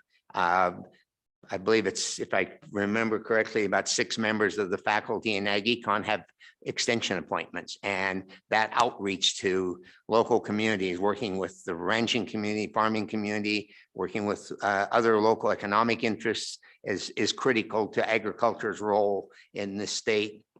And finally, on a more personal basis, I know in my position as Wyoming stock growers, I work more closely with and depend more on the ag economics department at the college than I do any other program within the College of Agriculture, whether it's being able to point out the economic impact that agriculture has in our state or in local communities, whether it's being able to answer some of the criticisms that thrown at agriculture, that we just get handouts, we do this, we do that. The data that we're able to obtain from the Ag Econ department at the College of Agriculture is essential to the work that we do. And I think that goes beyond agriculture. And many of you, and certainly if you were graduates there, are familiar with Tex Taylor, who's now retired. Virtually the entire state of Wyoming was dependent on Tex Taylor for solid economic data that was used by state government, used by the legislature, used by all the various economic interests in the state. And so maintaining that is clearly our highest priority.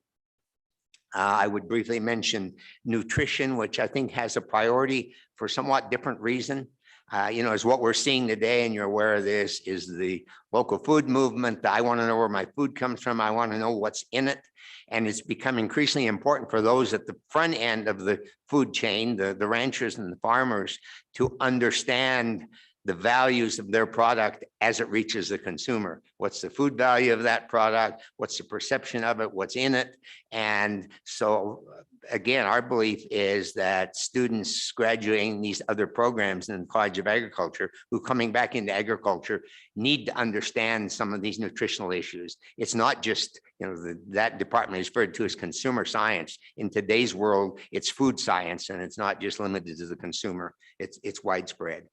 And finally, the last thing I would mention, and the dean mentioned this, is the change of the name of the college, removing natural resources. That was added to the name of this college, I want to say about 15 years ago. It was quite a fight within our own industry that people didn't even want natural resources added because they thought it detracted from agriculture. Hindsight, I think it's proven to be a good thing to have that in there because agriculture is about natural resources. But our position is if you need to add life sciences to express the broader role with these departments that are being moved into the college, fine, but let's not lose the focus on natural resources. I think you can ask any high school student what natural resources is, and they have some understanding. Ask every one of them what life sciences consist of. I can't answer that question fully, and I doubt that most of them can. So I think that's, you know, having a name that appeals particularly to potential students is really critical there. So in closing, I would simply say that we've requested more opportunities for input. I currently have a request in for a more formal meeting with the president and the provost. I've met informally with both of them and discussed our concerns with them. And I think any way that this committee might choose to express your concerns, not only on the outcome of this, but with the need for more opportunity for public engagement, for government leadership engagement before this moves forward. One of the big concerns has been that, in our view, this was all developed internally. And at the very end, it's put out for citizen input. When it's in the view of some, it's a done deal. I'm not willing to grant that it is that, but I think time is of the essence. And I think emphasizing that in Wyoming in particular, the way we do business here is we bring our citizens into these discussions, preferably early in the process, but even at this late point, it's critical that we bring them into the discussion. So any assistance from this committee will be very much appreciated. Thank you. Any questions for the shocker or Senator Cost? Thank you, Mr. Chairman. And probably more of a statement than a question, but in the next 5 years, our CTE programs in the state are going to be losing the majority of the instructors in those areas in our education. And it's necessary for our agricultural part to be a critical element in being able to develop that so that we can continue to educate our kids, both in the ag and the nutrition values, so that we have the instructors to be able to carry that on. So there's a huge tie here with a huge loss if we don't keep this going. So I think it's really critical that we take a serious look at it. Appreciate that. Representative Heiner. Thank you, Mr. Chairman. Mr. Magagna, we heard from Dean Roscoe that one of the top priorities of the university is to utilize $10 million for a ranch of the future. Hopefully you're aware of that and you know a little bit more details about the ranch of the future proposal than I do. But as you envision this expenditure of $10 million, is that the best place to put $10 million to a ranch of the future? Or should we expand our extension services or somehow help the ranchers by getting more help to them on a local level? I just want your opinion on that. Well, thank you, Mr. Chairman. Representative Heiner, I have to admit, first of all, that I've only heard that terminology of 10 million for the branch of the future. I've not seen any details. Just knowing what the focus of the president is at this point in time and his background in technology, and from discussions with trustees that was the reason for bringing him on board as president of the university, is to advance us in that field. For example, they're proposing a new school of computer science, for example, and that all ties together. And there's no doubt about the technology is going to play a larger role in agriculture. It already is in a lot of the farming side. It's coming slower to the livestock side, but it's going to be coming. But if I would say my opinion today of what's most critical to keeping our industry moving forward is that technology is going to come in gradually, and I would be much more in favor, rather than spending $10 million just over the next couple of years, strictly focused on technology, to, yes, advance the technology, but dedicate more of that money to programs that help producers survive in their business. If you can't survive for other reasons, technology isn't going to be of any benefit to you.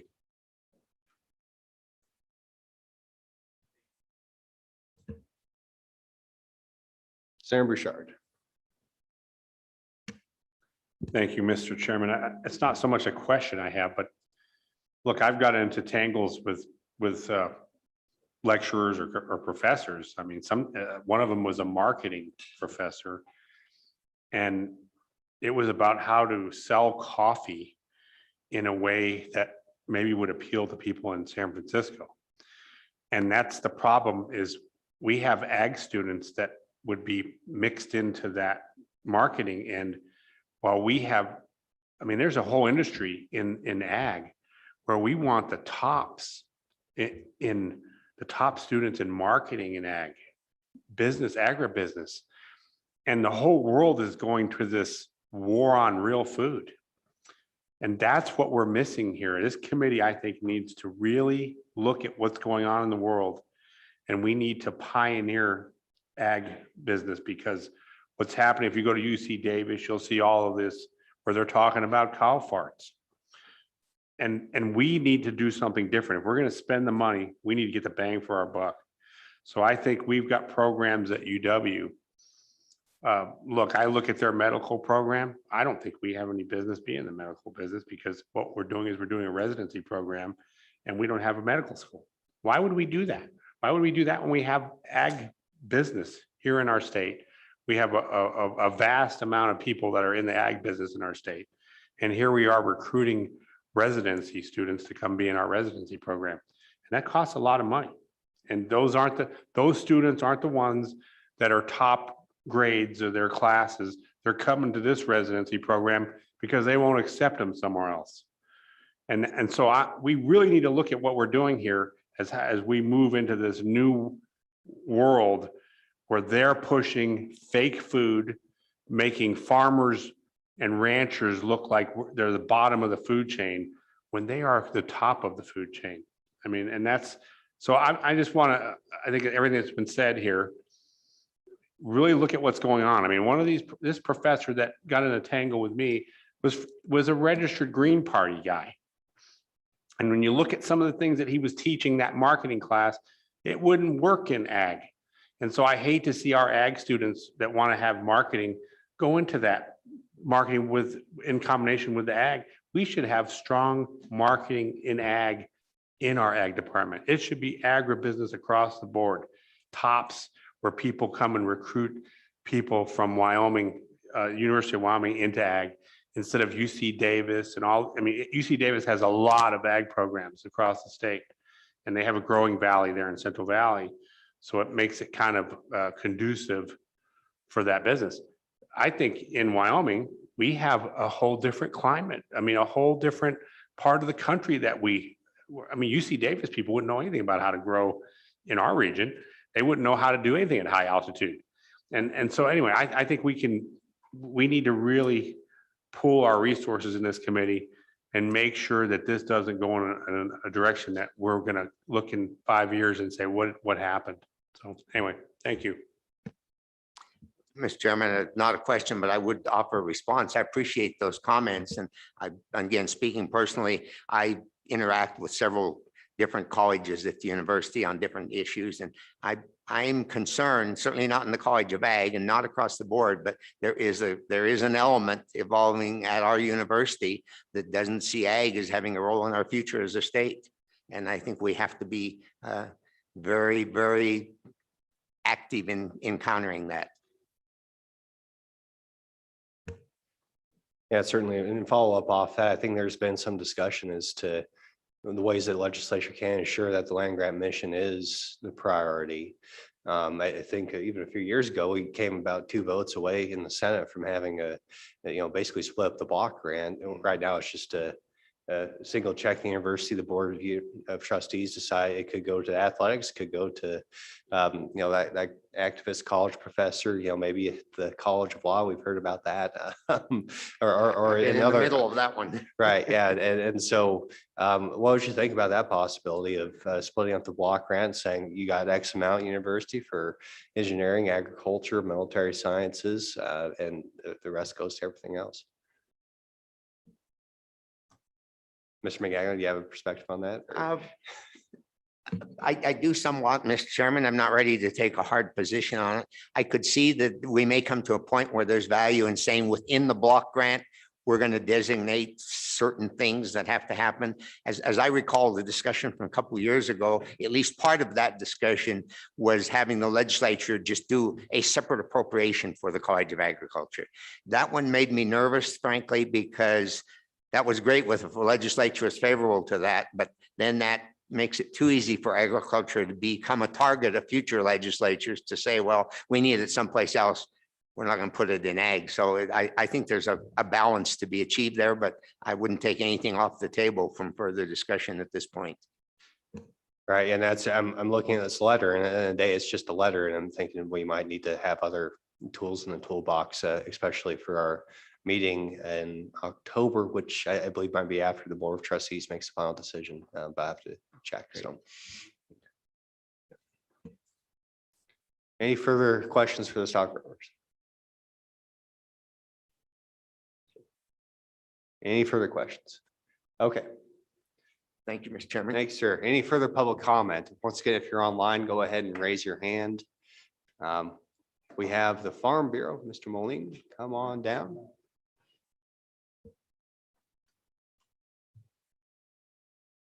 Thank you, Mr. Chairman. Brett Moline, Wyoming Farm Bureau Federation. There's a few thoughts about this reorganization. There's a reason these things are in the College of Ag. Some of the programs that have gone on would not have developed in other colleges. They did develop in the College of Agriculture, and I think that's where they should stay. The one I can speak the most intimately on is the Ag Econ department. I have a bachelor's in ag business, a master's in ag econ from the University of Wyoming Ag Econ department. I worked up on campus for 8 years. Some of the areas I worked on were, what is the economic value of water? What's the economic impact of grazing? What's the economic impact of timber? Did a lot of work with agriculture, but then some of the other areas that utilize natural resources like timber and some of the other travel, the ag tourism. The questions that people would ask, like what would happen if we increase predator management and we increase the number of wildlife that can be hunted? What would be the economic impact to Johnson County? We could answer that. We had the information to do it. They still have that information. If the Ag Econ department moves out of the College of Ag, these type of natural resource economic impact questions will not be answered. If they are answered, it's typically throughout the Western United States, it's in the College of Ag that is able to answer those questions. I wholeheartedly support keeping the Ag Econ in the Ag. And if anything, let's move the econ into the College of Ag. There is two fundamentalistic differences between an ag economist and an economist. Ag economist is more pragmatic. What is the problem? How do we solve it? What tools do we have to solve it? It's going to sound a little facetious, but a lot of times in the econ department, what problems, what tools can we make up? What tools can we develop to solve problems? They're looking for it's completely different ideologically thing where that's why it's called applied economics rather than just economics. So that the support to keeping the ag college the way it is, bringing in some of those others into the ag college would benefit both areas, but keeping what we have. Another point I want to make, I've been associated with the University of Wyoming College of Ag since 1983. I realize a few of you weren't even born then, but one thing I really want to compliment is our current dean. In the, 37 years, this dean has been the most engaged with the public and with my organization than any other dean we have. So I just want to say thank you. Keep up the good work. We'll keep going forward. We'll fight the good fight and see what we can do. And with that, Mr. Chairman, I'll sit for any questions. Any questions for the Farm Bureau? Go ahead. Chairman, Mr. Chairman. We've got a few other subjects on this list of major changes or changes. I don't know how major they are. Ag communications, early childhood education, that one makes sense to go to education, but I'm not sure of what its function was. Nutrition to health sciences, I think that might be one we ought to battle a little bit for to keep in the ag college. What are your opinions on the other ones specifically? Our letter addresses the ag business end of things more than anything else. And they're really in this slide that we have, there is no real reference to the removal of and natural resources. As part of it, it just assumes that we know it'll be the College of Agriculture and Life Sciences then. So I'm wondering if we should address other things. Well, Mr. Chairman, to push back a little bit, on the early childhood education, moving to education. It happens to be my lovely wife has her first degree in early childhood education. There's a reason it's in the College of Ag. That's where the expertise was. There was nobody in education doing that type of work. Early childhood tends to focus on pre-K, before pre-kindergarten. So it's that early developmental stage of youth. That's why it was in the College of Ag under the, at that time was the home economics program division, but there's a reason it was there, because they were doing it. They had the practical applied ability to teach these people early childhood. To get her endorsement, she had to get an education degree, but it was those College of Ag classes that got her that early childhood development that became crucial to the work.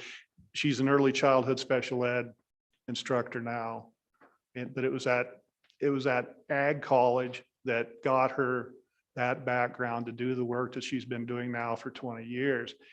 Ag communications and communications, they're different. You talk to a rancher, a farmer, an agribusiness person different than you do to the general public. Having that, granted, is much like the ag business, there's courses that overlap, but having that expertise in ag issues, ag industry is crucial to be able to not only get the story to agriculture, but to get the story from agriculture. So I would wholeheartedly commit to keeping the ag communications in the ag college. The lady I'm working with now, taking the communications courses, she says it doesn't work for getting the information from and to agriculture. We are applied rather than theoretical, and that is crucial. So again, there's really nothing I can support moving out of the College of Ag. It's there, as I've said 3 or 4 times now, there's a reason it's there. It should stay there. With that, Mr. Chairman, I know I've rambled on, but Thank you. So, Mr. Chairman, kind of a follow-up here.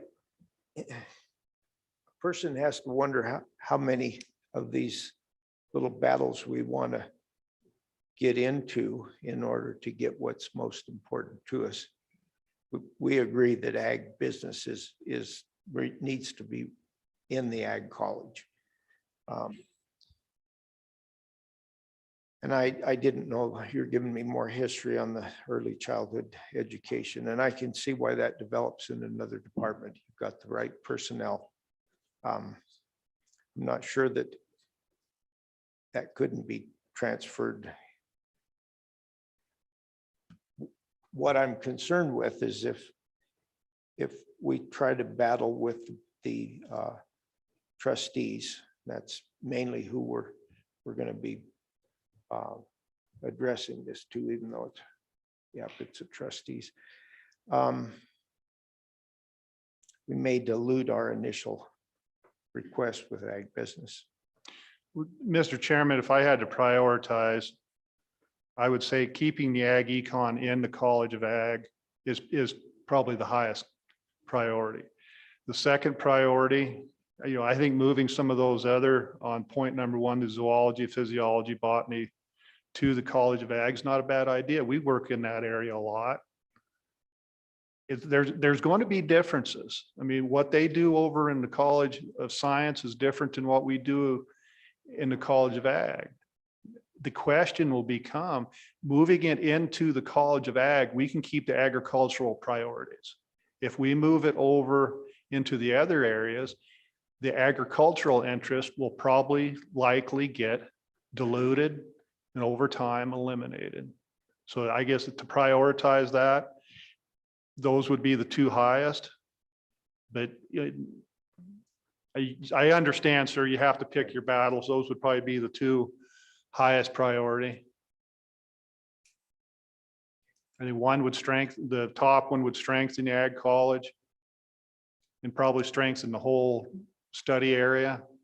But keeping the ag econ, to keep it agricultural is paramount to this state, to this industry.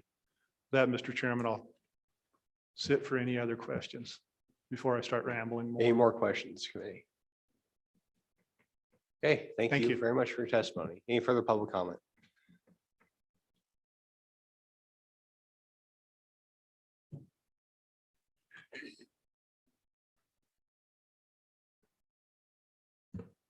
Thank you, Mr. Chairman. Amy Hendrickson, Wyoming Wool Growers.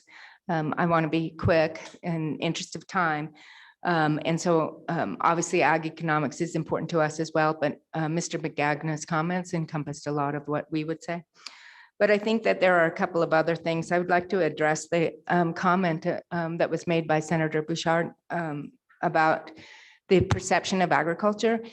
I have worked in agriculture policy almost my entire career. And it is very frustrating to see how agriculture is viewed as not important. And yet it encompasses a huge sector of the national economy.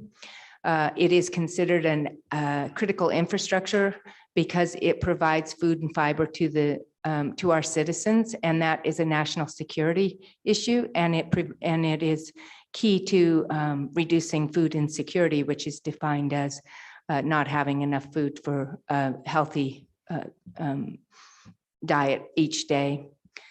The agriculture encompasses animal, plant, and human health through zoonotic disease. So that's an important aspect of agriculture. There's a financial security perspective. They're very involved in the financial sector of the national economy, rural development, domestic marketing and international trade of food and fiber products, food regulation, and a significant impact on labor policy in this country. But from the sheep industry, we're also very involved in the textile production and manufacturing. One of the things that this change does is it eliminates the textile education there. And we have the largest regional wool mill in the country here in Wyoming. And we are going to send students who are interested in whether it's in the fiber itself or in the fabric that comes from it to other places. This sending our students to other places to get to other states to get the education that they can currently get here is a real issue for us. For many years, the University of Wyoming did not have a sheep specialist, and we had many students leave our who were interested in education for agriculture education that involved the sheep industry. They left the state and they don't come back. And the idea of being able to provide an education that knowledge and those skills come back to the community help keep our local communities vibrant and active. And it is a concern to us that we are weakening the curricula within the College of Agriculture so that our students will not feel that they can stay here for a good education. And I think that is a loss for the state. It also undermines the land grant mission of the university. I think for the interest of time, I'm just going to leave it with that. I say this a lot. My colleagues in the ag industry hear me say this a lot of time, but I heard a director of agriculture in Missouri once in an interview said that 4 out of 4 people eat. And that gives you an example of the impact of agriculture. But we have forgotten that agriculture produces the food and the fiber that we need to live. So with that, I'll leave it for any questions. Okay, thank you. Any questions for the wool growers? Nope. All right, well, thanks. Appreciate your testimony. Thank you. Okay, any further public comment? Mr. Kennedy, come on down.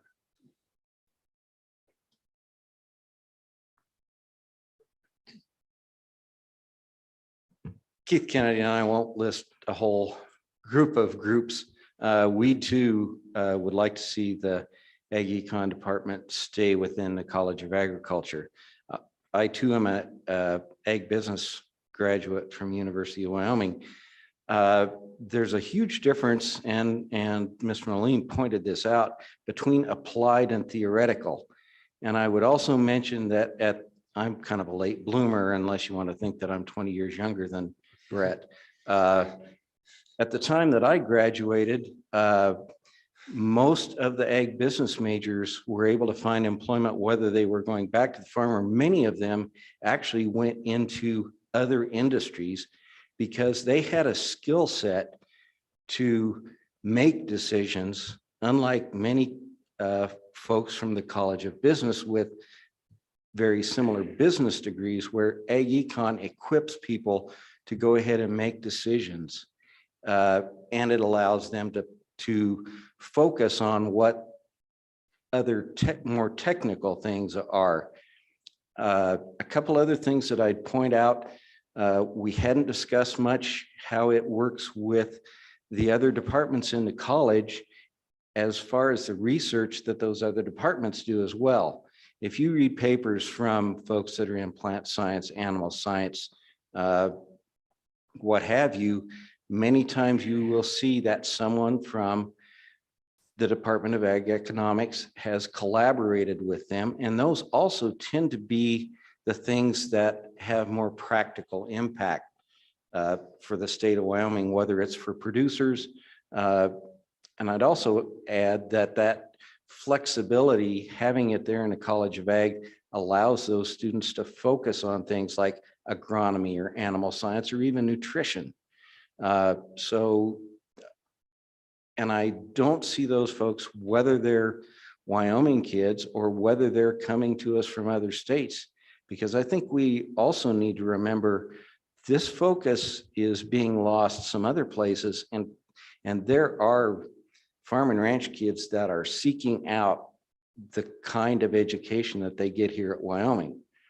I actually did my master's work at Kansas State, and I would say that the Ag Econ program here equipped me better than most ag business majors from other land grants.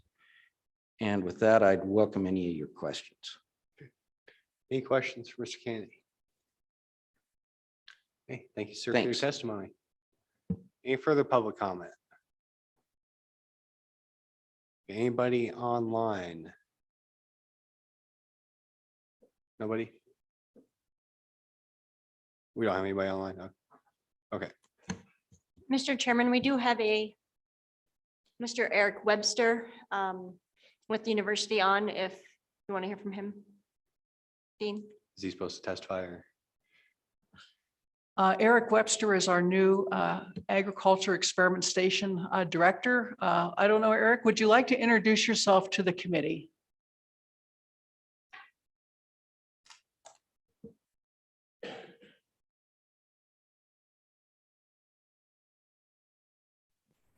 Yes, can you hear me? Yes. Okay. Yes, my name's Eric Webster. I just started here at the University of Wyoming as director of the Wyoming Agricultural Experiment Station in July. I come from LSU, where I spent 24 years there. Actually grew up in Alabama, where I was raised on a research and extension center where my dad was a resident director. Glad to be here in Wyoming. My wife and I are both excited to be here, and thanks for having me. Thank you. Thank you, Eric. Yeah, well, welcome to the state. I'm glad to have you. And yeah, I hope you've enjoyed the summer. We'll see how the winter in Laramie is. But any questions for Mr. Webster? Okay, thank you, sir. Once again, welcome to the state. Okay, any further public comment? Okay, well, public comment is closed. Committee. We do have a draft letter that we might want to send. So that's a consideration, but also, you know, we do have another meeting coming up in October. If we want to get any bill drafts going, that would, I guess, reinforce the seriousness of how we take this. I think that would be something we could consider too. So committee, what's your pleasure? Representative Clausen. Mr. Chairman, I think we need a bill draft for a placeholder, and I think it should deal with the block grant, and I think we should leave the title loose enough that we can at least change things, call the title out something like university funding, and basically the gist of this block grant, or gist of this bill would be splitting the block grant, splitting the ag portion off the block grant. Okay, so the bill draft to basically split the block grant, you mean just the ag college off, or are you talking all land grant functions? Just the ag or 6.1 half a dozen others, just. Mr. Chairman, I think we could leave the title loose enough that we could do both when we have time to consider it. I think let's start big. Let's start land grant functions and then go from there. Okay, all right, so that's the motion for the bill draft. Any discussion? It's been seconded by somebody down there. Representative Blackburn. I second it. Oh, okay, very good. Any discussion on the motion to have a bill draft? Okay, all those in favor, say aye. Aye. Opposed, say no. That motion carries. So I'll have that ready for our next meeting. Okay, so any further discussion, Representative Blackburn? Thank you, Mr. Chairman. I make a motion that we send this letter on right now to the Board of Trustees. Okay, any seconded by Senator Cost. Any discussion on that? Senator Cost. The only thing I would maybe encourage, and maybe I'm being biased, but I think ag econ is definitely number one, but I think we ought to consider nutrition at least in there as well. Because if it goes to health sciences, it's going to go to a totally different philosophy of it than the nutritional value and everything that we can present towards healthy living in our state without it being the health sciences aspect of it. So I would consider that, or I would ask that we consider that. Okay, so that's a amendment to also encourage the board to not move nutrition to health sciences in addition to ag econ. Okay, any discussion on that committee? I assume there's a second at some point. Okay, second by Representative Wharf. Any discussion on that? Representative Blackburn. Thank you, Mr. Chairman. I agree with that, but then again, I look at all these and I would like all of them to stay in ag. So where do we draw the line? Or do you want to do a separate letter for each one, or? Just a question. All right, so the amendment is to just add this to the one single letter. And, you do bring a very important point. If we ask for everything, we might end up with nothing. We need to prioritize, and, so my initial inclination is maybe 2 asks is okay. A little bit more than that might be counterproductive. So any further discussion on the amendment committee? Question. Okay, all those in favor, say aye. Opposed, say no. Okay, that amendment carries. So one question, I guess a technical question for the dean, is the Board of Trustees a proper address here? Should we add the provost, or do you have any inclination there? Yeah, yes, Mr. Chairman and committee, the trustees would be a place to send the letter. That would be appropriate. Also, I would send a copy to President Seidel and also to Provost Carmen. You may want to consider addressing the name of the college, which is the College of Agriculture and Natural Resources. I think in your letter, it just says only the College of Agriculture. So if you make that simple change, I think that would be really appropriate. Right. Absolutely. Yeah, we can, and trust and leeway for a little bit committee, and there's at least one run-on sentence at the very last paragraph. I need to fix, stuff like that. Probably have a few things to make it better, but in terms of the intent, I think we got pretty good direction there. So, okay, any further discussion, committee? Okay, well, this is not a bill draft or anything, so we're just going to do a voice vote unless anybody wants to do a roll call. So all those in favor, say aye. Aye. Opposed, say no. Okay, that passes unanimously. Okay, thank you, Dean. Good luck. We'll see how this develops, and we'll certainly have you back for our next meeting. So, Thank you very much.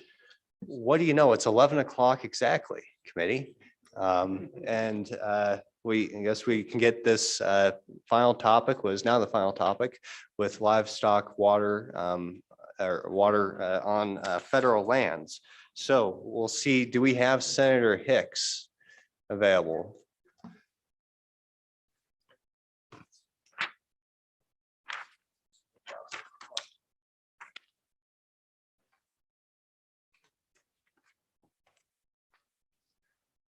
Is Senator Hicks online?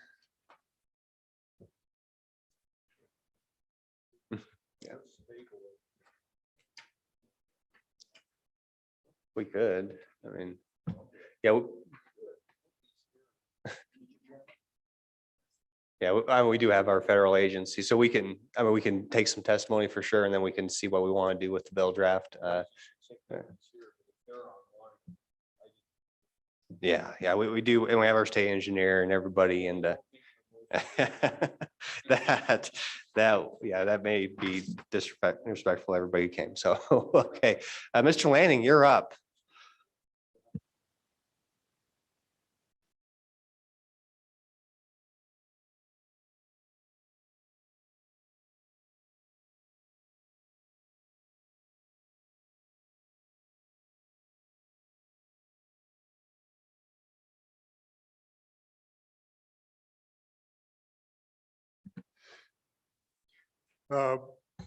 Yeah, thank you, Mr. Chairman.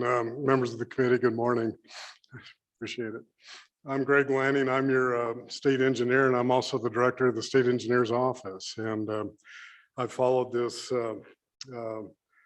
bill, at least in its recent history. And so I should be able to answer any questions as to, questions of the past. But I think more important, where this draft bill is at, in my mind, reflects a lot of that history as well. So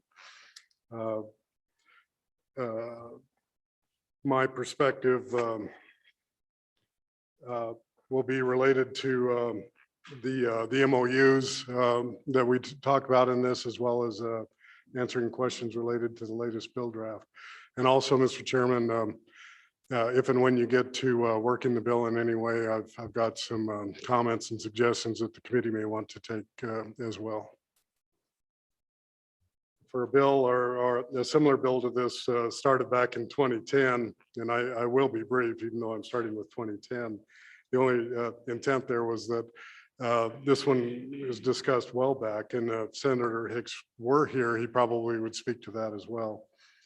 And so elements of that are still in the current draft as well. But very much fast forwarding, this committee discussed it in March 10th. And through the discussion, there were amendments, and then at that time placed on general file during the last legislative session. I didn't go any farther at that time, and you've since picked it up as an interim topic. May 25th, we met in Gillette also, and we discussed it a little bit more. And also there were some changes to it. Well, no, actually it was just a move forward on it.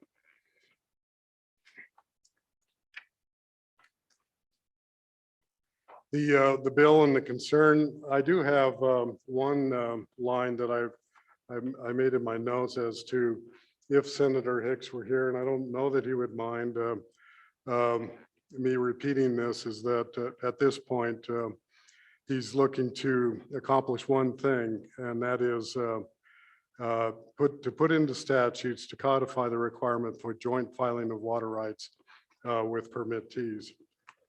And so in my mind, that's what this does. The concern is when we permit water rights on federal lands for stock water use, who's on the permit, who's on the application, and then ultimately, what does that look like if it's adjudicated? The idea is this partnership with the federal government, and if the federal government moves, do we still reflect the concerns of ranchers and farmers on federal lands related to their water use?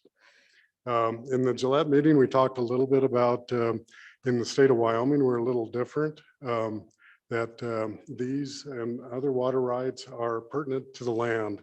And so once it's attached to the land, it's not really too much of a concern necessarily with whose name's on the permit. And so that may be the difference also, because in the past, there's been other states such as Nevada that have had a different action related to the federal government and stock water rights on federal lands. But Wyoming's unique in terms of its appurtenance to the land. And so when in the private world, when land changes ownership, the water rights go with that land. And so it's a different perspective than other states that we know of. And so some of the discussion went to, well, all this activity is happening around in other states as well. Are we concerned in Wyoming? Probably not as much, but notwithstanding, this current bill draft codifies certain portions that the sponsor was concerned about.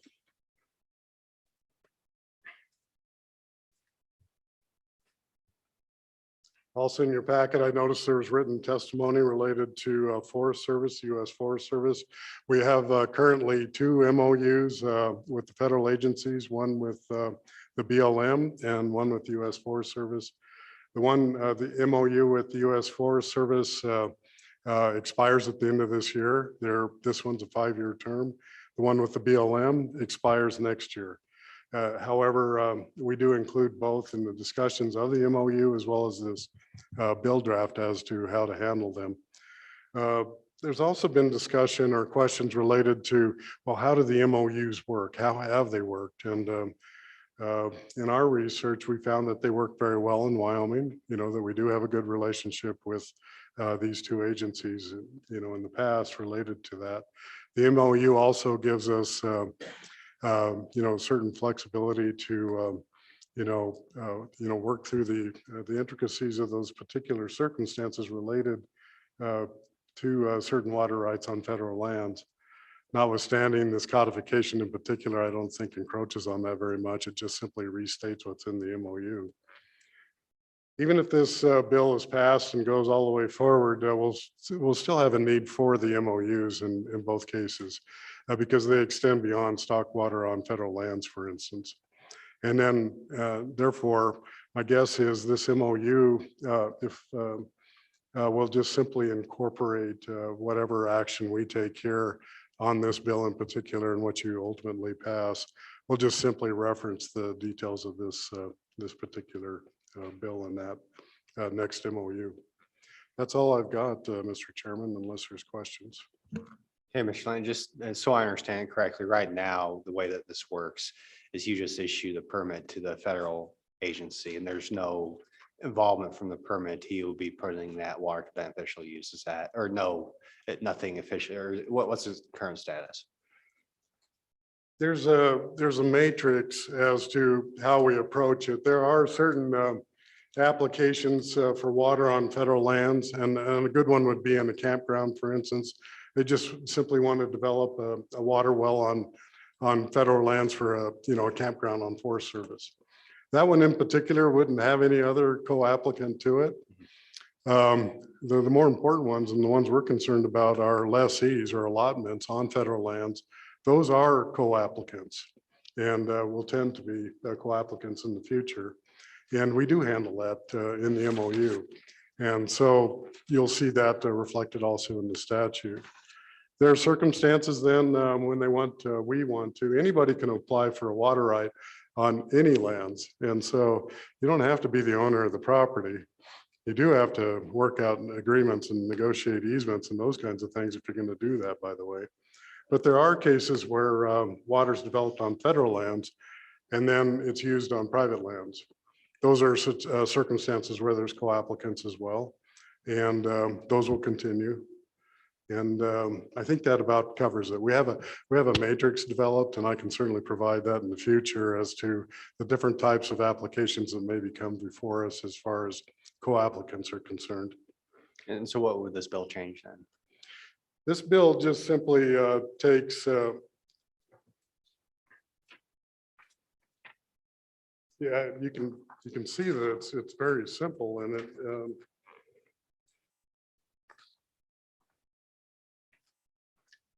this is where, I'm sorry. I understand what's in the bill. I'm just wondering what would change for you in terms of your operation. Yes, and I appreciate that. When it comes time to walking through the bill, if we do, I'll make point of a couple of small changes and explain to you those differences as to how it affects our operation. But in general, it does not. So it's more of the state officially kind of asserting itself in a way that, it's state's water, even if it's on federal lands, and maybe it's best to put that in statute that, it does need to be put to beneficial use, especially when it comes to livestock. Is that correct? correct? That's correct, Mr. Chairman. It just simply codifies that one portion of the MOU that we have currently. It's interesting, you had a discussion earlier about the efficacy or the importance or stability of an MOU, for instance. This puts it in statute and takes that out of it. Right. So if with the change of administration, perhaps, there would be greater opportunity for that MOU to change in a way that maybe wouldn't be beneficial from our perspective. So we're kind of trying to prevent something like that, I think, with this bill, because that MOU could change at any point. So. Okay. Mr. Chairman. So this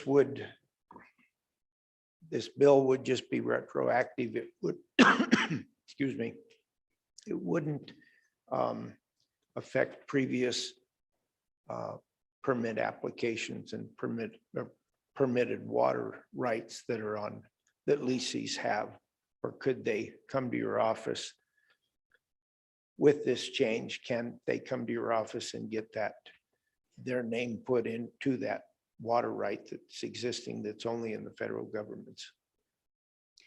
This bill, as as I read it, is only from here on out to affect future applications. Okay. Any questions, committee? Okay, thank you, Mr. Lanning. Appreciate it. Next up, we have the Bureau of Land Management. Anybody's online? Hello, I'm Lori Armstrong. I'm sitting in for Kim Liebhauser, our acting state director. Appreciate the opportunity, Chairman and members of the committee, to address you. We submitted written testimony for today, which is very similar to the testimony we provided during our May meeting. And that being the case, and to be efficient with time, I would briefly share that we have a successful relationship working with the state engineer's office, since the vast majority of water rights are administered by the state, not the federal government nor the BLM. Our current MOU with the state engineer's office allows us the flexibility to work through issues as they arrive. And as stated by the state engineer, the MOU expires in 2022, and we look forward to renewing that MOU and addressing any potential changes needed. And to be brief with that, I'll stop there and address any questions you have. Okay, thank you very much. Any questions for the BLM? Okay, thank you, ma'am. Appreciate it. Okay, next up, we have the Forest Service.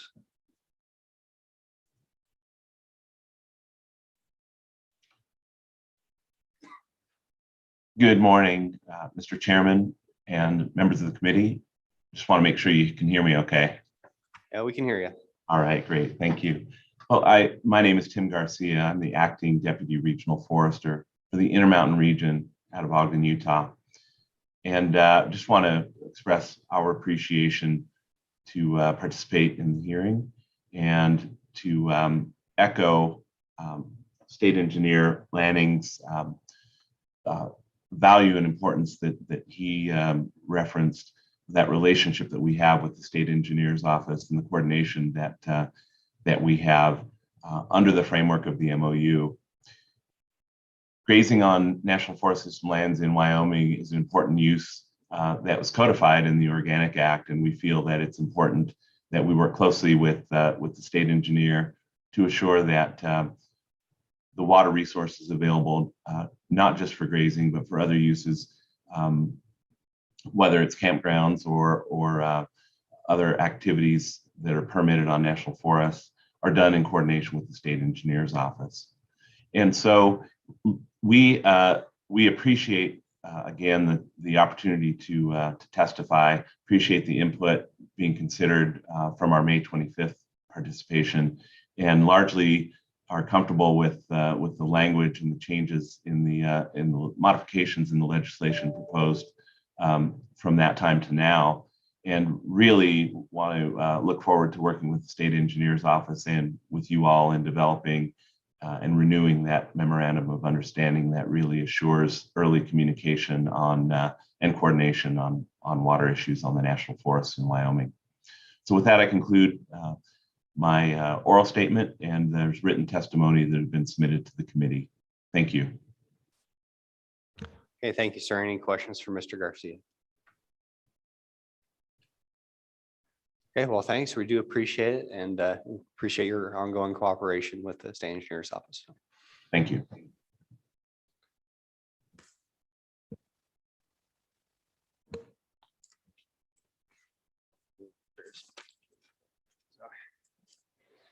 Okay, looks like that concludes a planned portion of public comment. Any public comment from anybody else here in the room? Mr. McGagnon, come on down. It's the last topic for today, so.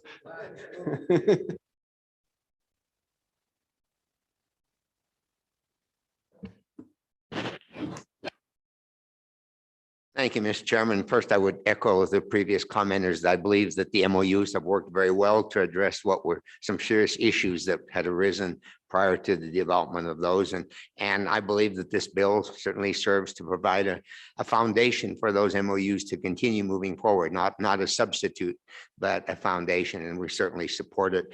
Just one item, and this may be something that the city engineer was going to address when you get to the bill, but I'll call it to your attention right now that I don't quite understand. On page 4, lines 1 through 4, no federal agency shall require a permit for the purposes of watering livestock on an allotment if the water will not be used for watering livestock or put to other beneficial use. Clearly under Wyoming water law, if that's its purpose, other than maybe through a temporary use arrangement, it can't be put to another beneficial use. And this would seem, this was the fear we had before the MOUs, that the agency would get a permit for watering livestock and then get the livestock off and use that, transfer it to use it for some other recreational purpose or something that we certainly want to avoid. So with that, Mr. Chairman, I just for our support for you moving forward with this. Okay, thank you, Mr. McGagnon. Yeah, and that's something actually Senator Hicks, he identified in our conversations. So we should probably delete that or put to other beneficial use because it doesn't make any sense and defeats the purpose of the bill in some ways. So thank you. Okay, any questions for Mr. McGagnon? Hey, thank you, sir. Any further public comment? Mr. Moline.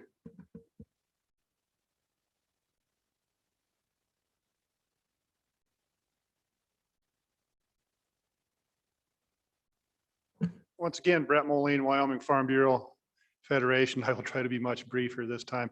Good bill. We support it. Fits our policy. Look forward to you taking it through. I would agree that on page 4, that part on lines 3 and 4 should probably be eliminated and just keep it specific to livestock water use. That, Mr. Chairman, I did my best and I hope it was good enough. Well, thank you for the brief comments. Any questions, committee? Okay, thank you, sir. Any further public comment?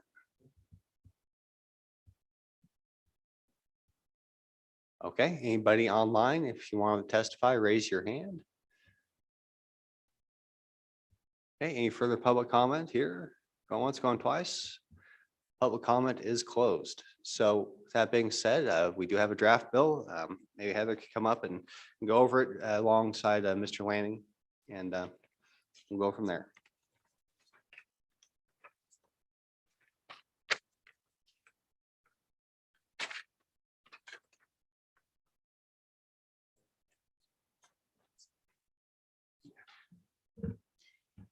Mr.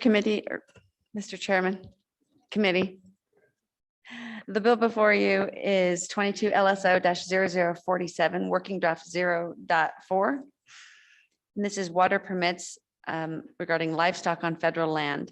And what this bill is provides requirements for a permit secured for purposes of watering livestock on federal land and provides definitions and an effective date. So beginning at the bottom of page 1, what this bill does is in Title 41, Title 41 is I usually know right what the different titles are, and it's the title that this is put in. Title.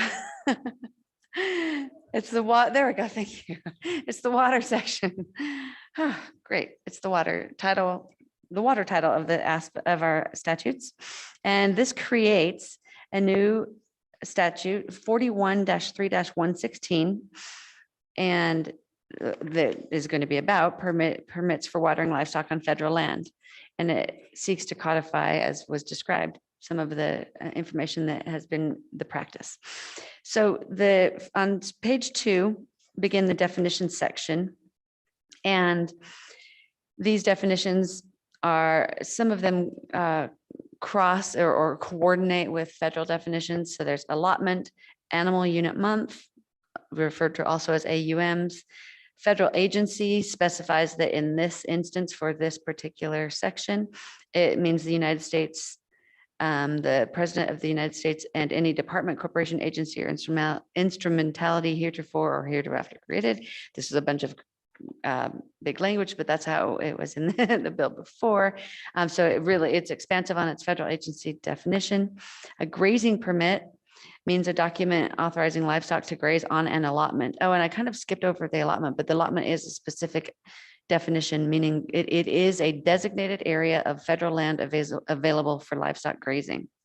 That term allotment is used throughout the bill draft. Also defined as livestock. And that is the definition section. And we move to page 3, subsection B is it sets out in several paragraphs the requirements for issuing a permit to appropriate water for on an allotment for grazing. So the first requirement is that it shall only be issued in the name of a federal agency jointly with an entity who has the right to use a grazing permit. Or somehow has grazing privileges that are granted by the federal agency and who grazes livestock on the allotment. So this is focusing, it's in those two names.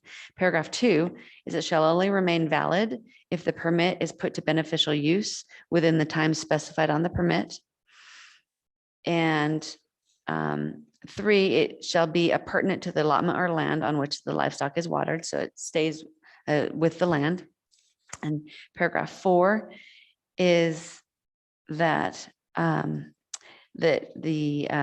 permit shall not be changed or amended under 41.3.104, which is just it's another statute in the water title that talks about ways to amend a permit, but without the consent of the holder or holders of a valid grazing permit to graze the livestock on the allotment. So shan't be renewed or amended without that. And then on top of page 4 is the subsection C, folks have referred to it, that says that no federal agency shall acquire a permit for the purposes of watering livestock on an allotment if the water will not be put to use for watering livestock. And it sounds like the period should be there, most likely, possibly. I'm not suggesting amendments. I'm just kind of presenting it to remind you of where folks have said things.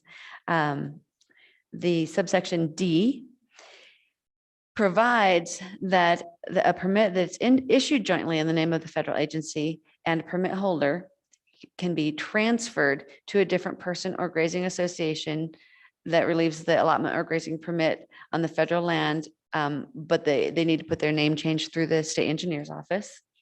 And then subsection E provides that no appropriation for the purpose of livestock watering on an allotment is subject to abandonment. It shouldn't be claimed to be as if the parties were abandoning it if the abandonment or non-use is caused by the federal agency's reduction in the AUMs on the allotment, or if the non-use is voluntary because a grazing permit holder chooses not to graze livestock on that allotment for a period of time that's less than 5 years. And then finally, subsection F just confirms that nothing in this section affects a livestock water right or permit held by a federal agency before this takes effect, which is July 1st, 2022. Okay. Thank you very much for the overview. Any questions for our staff attorneys, what the bill does? Representative Fortner. Thank you, Chairman. As I look at this bill draft, is there anything that holds the federal government's feet to the fire? Or if they just say, no, you know what, we're not going to, we just opt out. We don't want to do this. Is there anything that says, well, you will do it? Or how successful has this been in other states prior to Wyoming? Yeah, so there has been similar legislation in other states, obviously not the exact same. Do you have any background on that or? Mr. Chairman, Representative Fortner, I do not have background on the effectiveness. This really focuses on the mechanism of how the permits shall be, assuming they get permits. And it doesn't, I could look into that as if that's the committee's will, as far as the effectiveness in other states or something. But the thing is, there is not a grazing permit issued. So or if a grazing permit is not issued according to what currently is the MOU, then I would say, although the state engineer is smiling, so maybe he has more information about this, that the federal government would adhere to whatever the requirements of a permit are. All right, so the leverage we have is the state controls the water. All right, so this is just codifying what's in the current MOU, saying if you're gonna, try to divert water that should be going to livestock to something else, we're not gonna, you're not gonna issue the permit. So that's the idea. So, well, I'm not sure if you're holding our feet to the fire, but we're leveraging that the right the state has to issue water permits. Go ahead. I'm just concerned that we're gonna sit and make law that has no meaning, and then later down the road, somebody's gonna actually need water, and they're gonna be into the concept that this guaranteed it for them. And there's multiple places in here that says that the government doesn't really have to. It's the agreements between the leasee and the government. The government says, hey, you know what? We're under a different administration now. We're not gonna honor that. We're gonna opt out. Where will that put the guy out that maybe bought 6 sections in the middle of BLM? Thinking that he had something hard and fast, and in reality, he doesn't. That's the way I look at the bill anyways. Thank you. Mr. Chairman, Representative Fortner, the permits that will have, this bill does not state a specific expiration, but they will have expiration. There's the permits to use the water will be, the terms are specified on the permit. So they will be revisited. So it may not coincide with a change in administration. However, the permits are not just lifetime lengthy in length. Any questions so far as what the bill does? Okay, thank you. Mr. Lanning, you have your comments on the draft bill? Thank you, Mr. Chairman.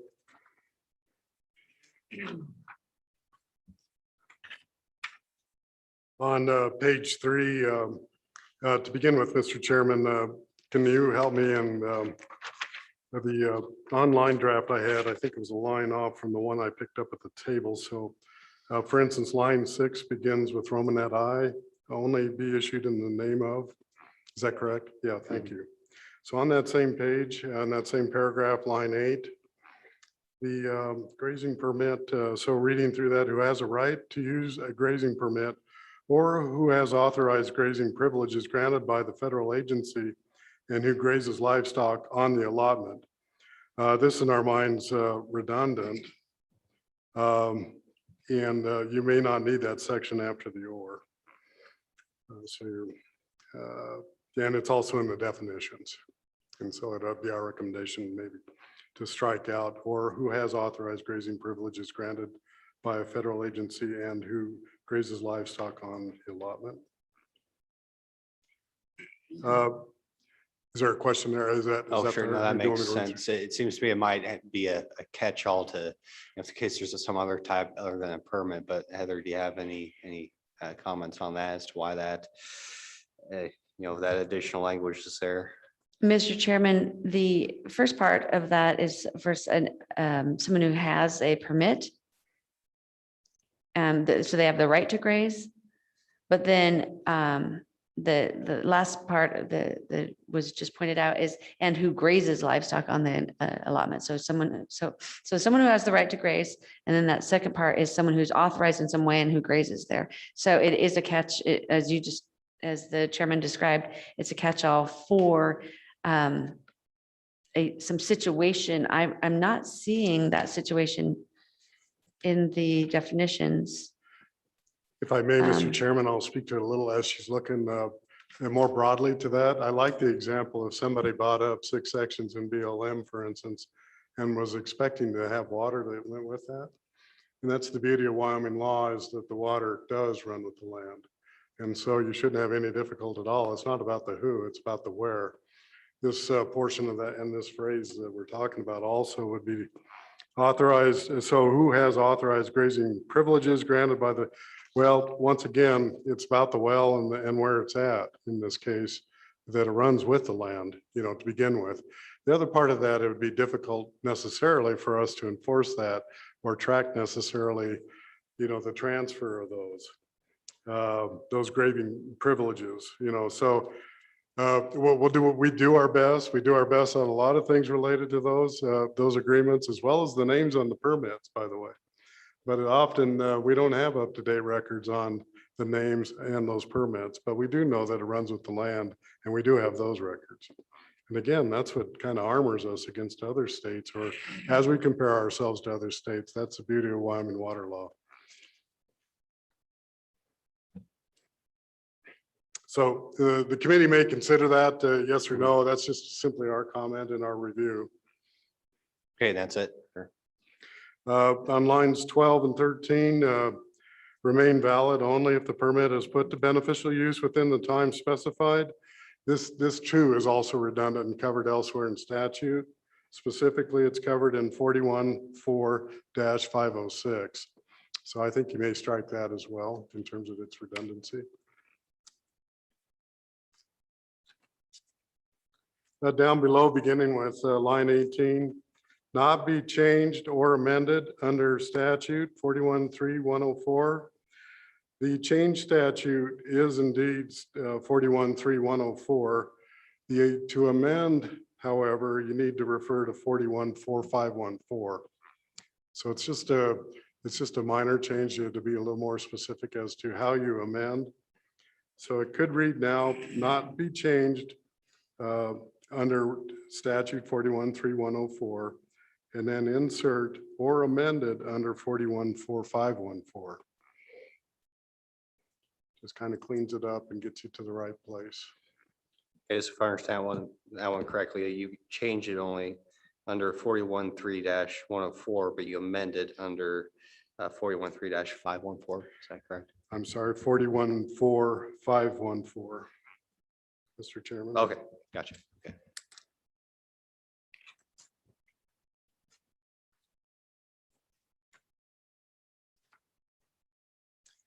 Page 4, line 8.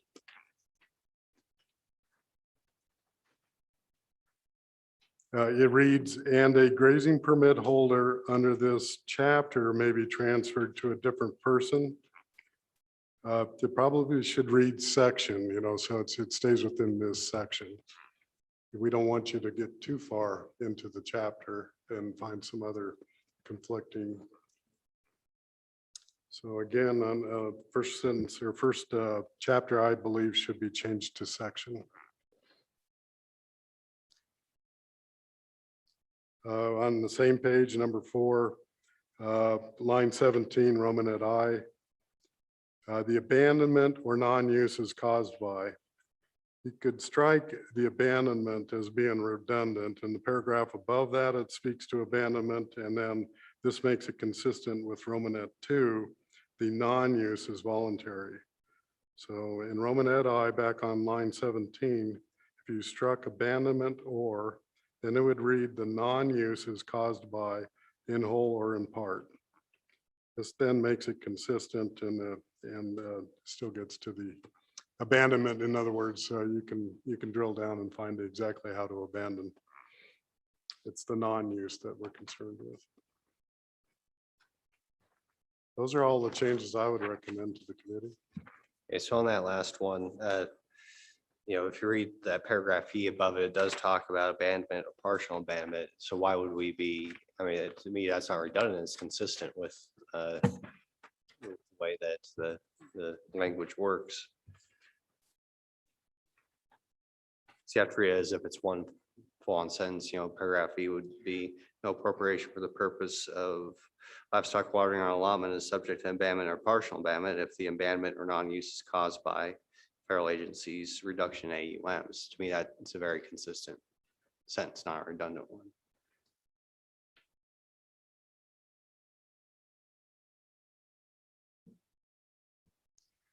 It is. Quite frankly, abandonment could stay in there, but it's more the verb that we're talking about is non-use, which leads then to potential abandonment. In Romanet 2, the non-use is voluntary because a grazing permit holder chooses not to graze.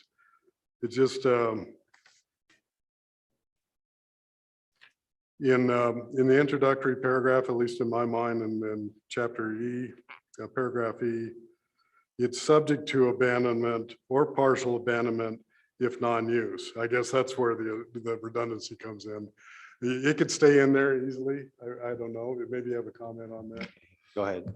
Well, Mr. Chairman, I think it's an improvement to remove it Okay. because non-use is an element of abandonment. Okay, so we can strike abandonment or basically. Yes. Okay. Okay. Mr. Co-Chairman. Mr. Chairman, I am on page 4, line 1. We had a little bit of a discussion on this. Is this a necessary paragraph to have in? Because I think it's it's already in water law. Guess I'd like your opinion on that. Yeah, Mr. Chairman, I would agree. A lot of this, quite frankly, is covered in statute. Certainly in other words, generally speaking, if you go to get a permit for water, you have to define what you're going to get that water for. In this case, the permit's for the purpose of watering livestock. You shouldn't get a permit otherwise if you don't use it for watering livestock. It is redundant in my mind. I mean, that's one of the fundamentals. You need to come in your application and tell us what you're going to use the water for, and then ultimately we permit it for that. So that entire paragraph, I know you struck earlier or considered striking, put the beneficial use, that also speaks or is redundant and is covered otherwise in our statute. It's to the extent that that the sponsor wanted to codify certain elements of it, and I couldn't speak for him necessarily.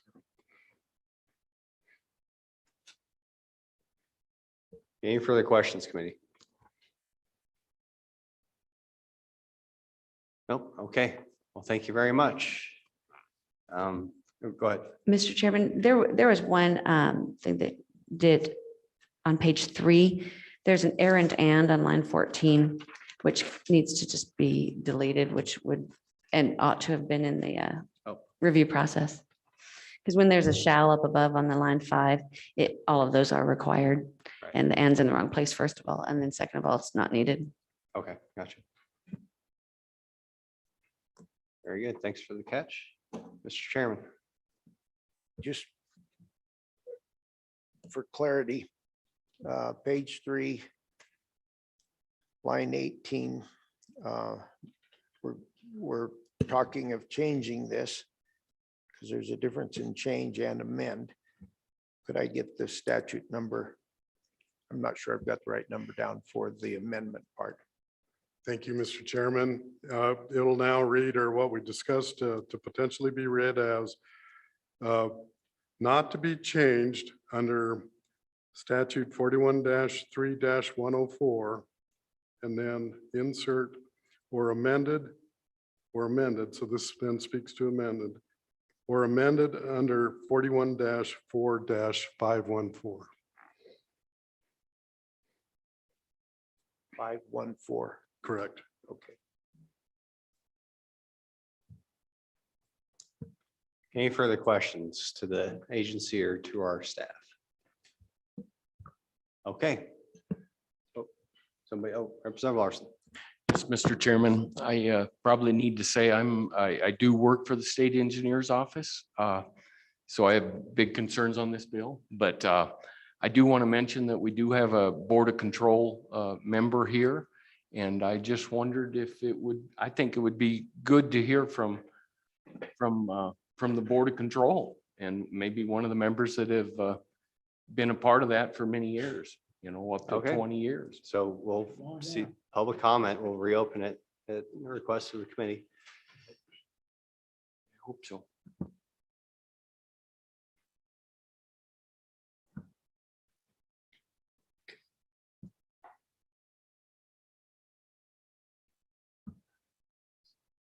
Thank you, Mr. Chairman. I'm sure you- there you go. Thank you, Mr. Chairman. Representative Larson, my name is Lauren Smith. I am the senior member of the Board of Control. Been on the board almost 20 years. As been stated, I think the MOUs as they have been in place have really served the purpose. I think it's been alluded to by Mr. Lanning that they're going to stay in place, and this is going to supplement that and enforce that and back it up essentially. I think it's a good statute. I think we're fine. The board has no real concerns with it at this point. It can come or it can go, really, because the MOUs have done their job. Right, very good. And that MOU is expiring in December 31st of 2022. Is that right? Or is it? Yes, Mr. Chairman, I think the Forest Service one expires in December and the BLM one will expire next year. Okay. Gotcha. Okay, any questions for the Board of Control? Mr. Larson. Mr. Chairman, thank you. On page 4, line 13, it deals with the abandonment procedures. Are there times when you do a partial abandonment? Is that something that has happened? Yes, Mr. Chairman, Representative Larson, that it does occur. It happens quite often in an abandonment action. On large permits, if we had a stock water pipeline, say that could run 15, 20 miles across BLM land, a section of that system is destroyed and taken out of production. Somebody could bring an abandonment action against that. Another appropriator could benefit from it not being there, or the landowner or the leasee could bring that in a voluntary abandonment action and remove those lower tanks that are no longer used or necessary, something along those lines.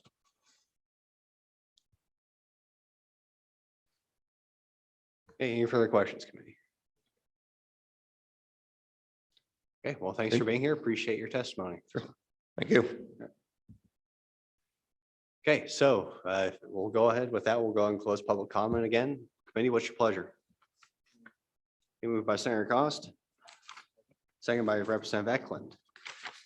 All right, any discussion and or amendments? Okay, Chairman Eklund. Okay. Not sure how to proceed with this, so I think it could be divided. I think I'll just run down the list of changes that were suggested. I'm on I'll start with page 3. And line 8. After grazing permit, strike the rest of the line, and line 9 and line 10. So it would stop with just the right to use a grazing permit. The next change would be Romanet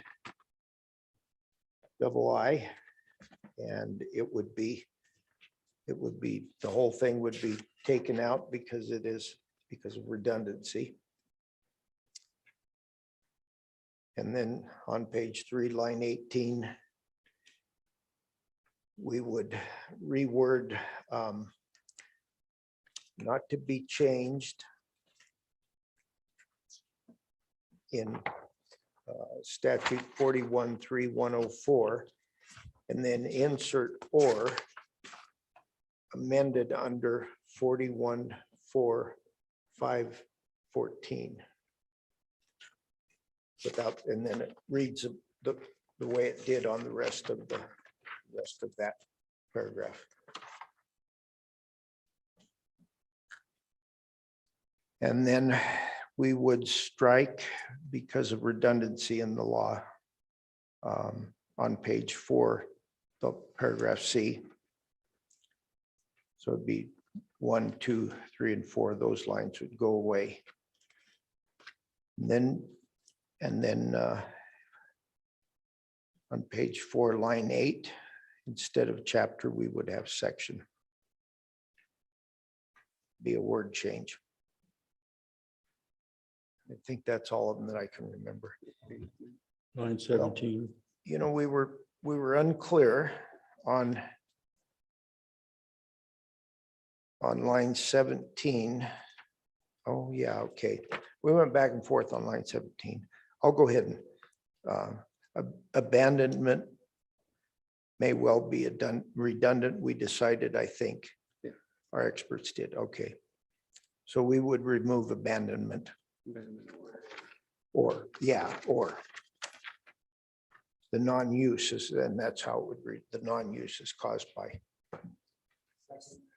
Okay, and assuming that it'd be friendly to strike the random and that is a drafting error too. On page 3, line 14, right?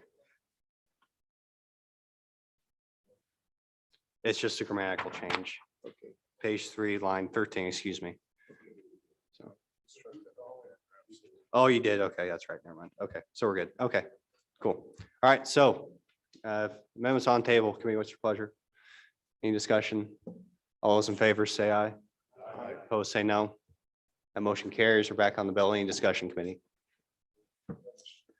Okay, Representative Larson. Yes, Mr. Chairman, as I stated before, I think the memorandum of understandings with the federal agencies covers this. I'll be a no vote, but wanted to say.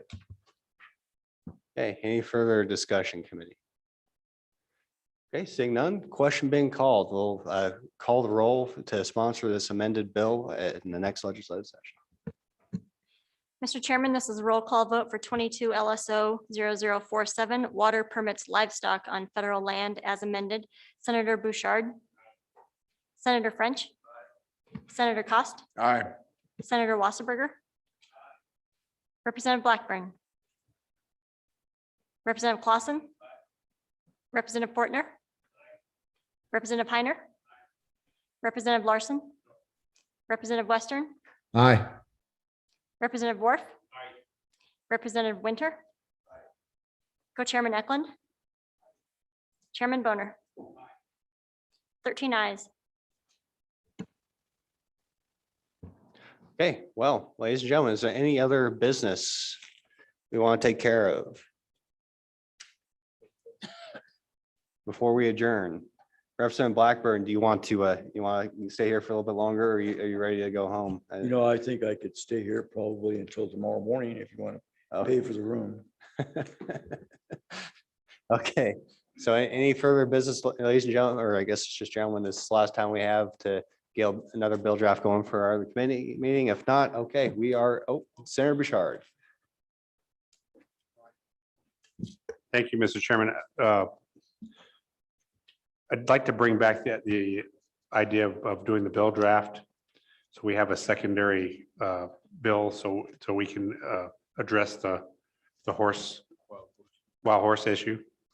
Okay, and just for the benefit of the public, what the bill draft be focused only on, I guess the part that where we assist in removing the horses, is that the way I remember our discussion, or is it, you go ahead and tell me, yeah. Mr. Chairman, I think we should do something where we take that whole issue back and run it as a state. So that way, when we see something, we can do it. If we're going to take money and spend it, and that was the whole idea that we were going to do there, we should have a more active role in doing this. And if the federal government has basically messed this up, we should take it back. So I don't have the language to do that, obviously, but I'd like to at least get a spot there and get a bill draft going. I mean, maybe there's someone else that because I've talked offline, maybe somebody else can add some ideas there. Right, so the idea would be to say, maybe have the state contract directly, say with a third party to do fertility control, for example, or maybe even have, the Game and Fish Department do it, or something like that. That's the general idea. Okay. Representative Worf.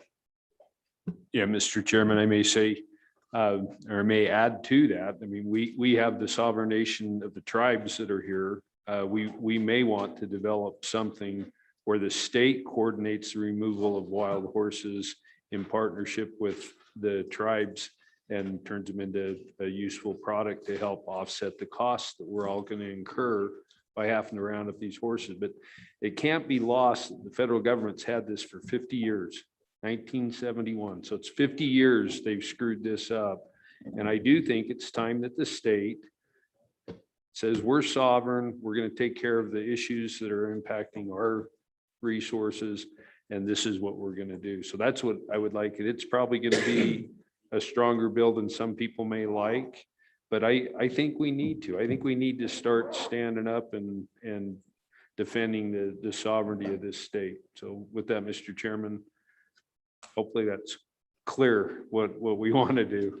Yeah, I think we got a good general direction. There's already kind of some of those elements, I think, in the current bill draft, we just be focused solely on that. Okay, very good. So was that a motion? Okay, moved by Senator Bouchard, seconded by, okay, Heather, you clear on what the motion is?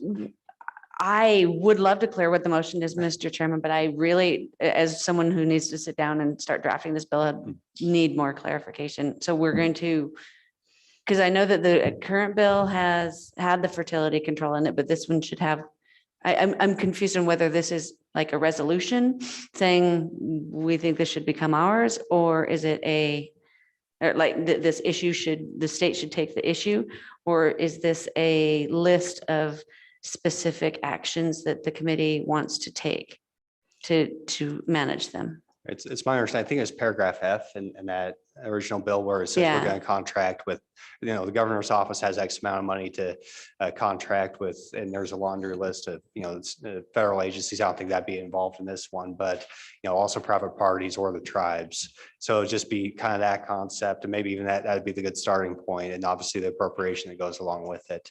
And I think what we discussed here is also maybe instead of just giving it to the governor's office, we can say maybe designate Game and Fish will do this, and so that it'd be focused on that element of that bill draft, but much more robust than the single paragraph. Is that correct? Yeah, thank you, Mr. Chairman. Yeah, so the whole idea, the concept is that everything that we talked about the other day would be able to be enacted. So we would appropriate, the executive office would be able to execute and without having to ask the federal government permission, if we can do it, basically do what we're going to do to fix our problem in our state. And Mr. Chairman, it's a crime to kill the wild horses. How do you want that to be addressed?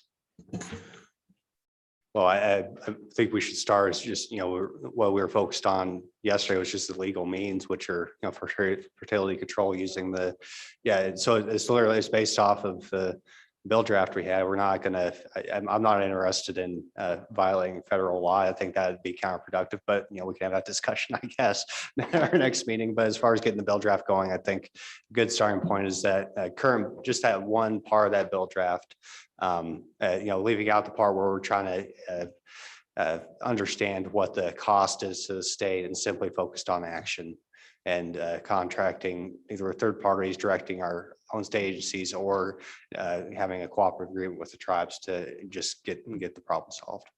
Okay, and thank you, Mr. Chairman, sorry. Thank you, Mr. Chairman, Representative or Senator Bouchard and committee. So will it also, do you want the ability to contract with any federal agencies to be in there, or is it strictly? No, okay. This is a standalone state. Okay. Right. Okay. Mr. Chairman, I believe that is clear, and I think that Senator Bouchard and Representative Worf are volunteering to answer my call if I ring them up. I'm okay with that. Okay, any discussion on the motion to get this bill draft going? Yeah, any discussion? Okay, question being called. All those in favor, say aye. Aye. Opposed, say no. Motion carries. We'll have a good discussion at our next October meeting, which will probably be in Cheyenne. That's right. But we'll see. Yes, Mr. Chairman, we have that scheduled for room W113 at the Capitol in Cheyenne on October 20th and 21st. And do you want a recap of the bills the committee voted to sponsor and to move to the next, or to discuss at the next meeting and the bills that are requested? Yes, that'd be great. Thought you might. Good. I'll go quickly. The committee voted to sponsor the Weed and Pest Reorganization Bill, the State Land Leases Bill, the Predator Control Bill, and the Water Permits Livestock on Federal Land Bill that we just discussed. The committee elected to amend and consider at the next meeting the Wild Horse and Borough Management Bill and the Industrial Revenue Bonds for Agricultural Endeavors Bill. The committee requested 2 new bills, which are the Agricultural Functions Reorganization. I'm sorry, I apologize. The committee has requested 3 bills. Agricultural Functions Reorganization, that's moving that was the similar to, but probably expanded on the amendment that you proposed amendment that you were passed out. And another bill draft about university funding to split the block grant to separate out either the ag college or all of the land grant functions. Those will be in there and the committee can discuss which they will land on next meeting. And the committee has elected to have an additional wild horse bill draft that we just discussed. That's the recap. Does that sound correct, committee? Good to go. All right. Well, thanks for your attention. Thanks for your diligence. Yeah, we'll keep on working and get a good list of committee bills for sponsorship. If you have not filled out your travel voucher, be sure to do that now and hand it to one of the chairmen. Other than that, we are Representative Fortner. Mr. Speaker, I'd like to take a moment to thank everybody around the state, the House of Representatives and all my colleagues and everybody that's been praying for my boy and my family. My boy went home today. He should be there by now. He's about 2 months early from what they projected. He's doing extremely well. And it's the power of prayer, in my opinion, that did it. Thank you very much. Good job. Good job.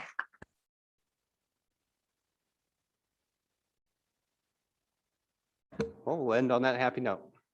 See you in October.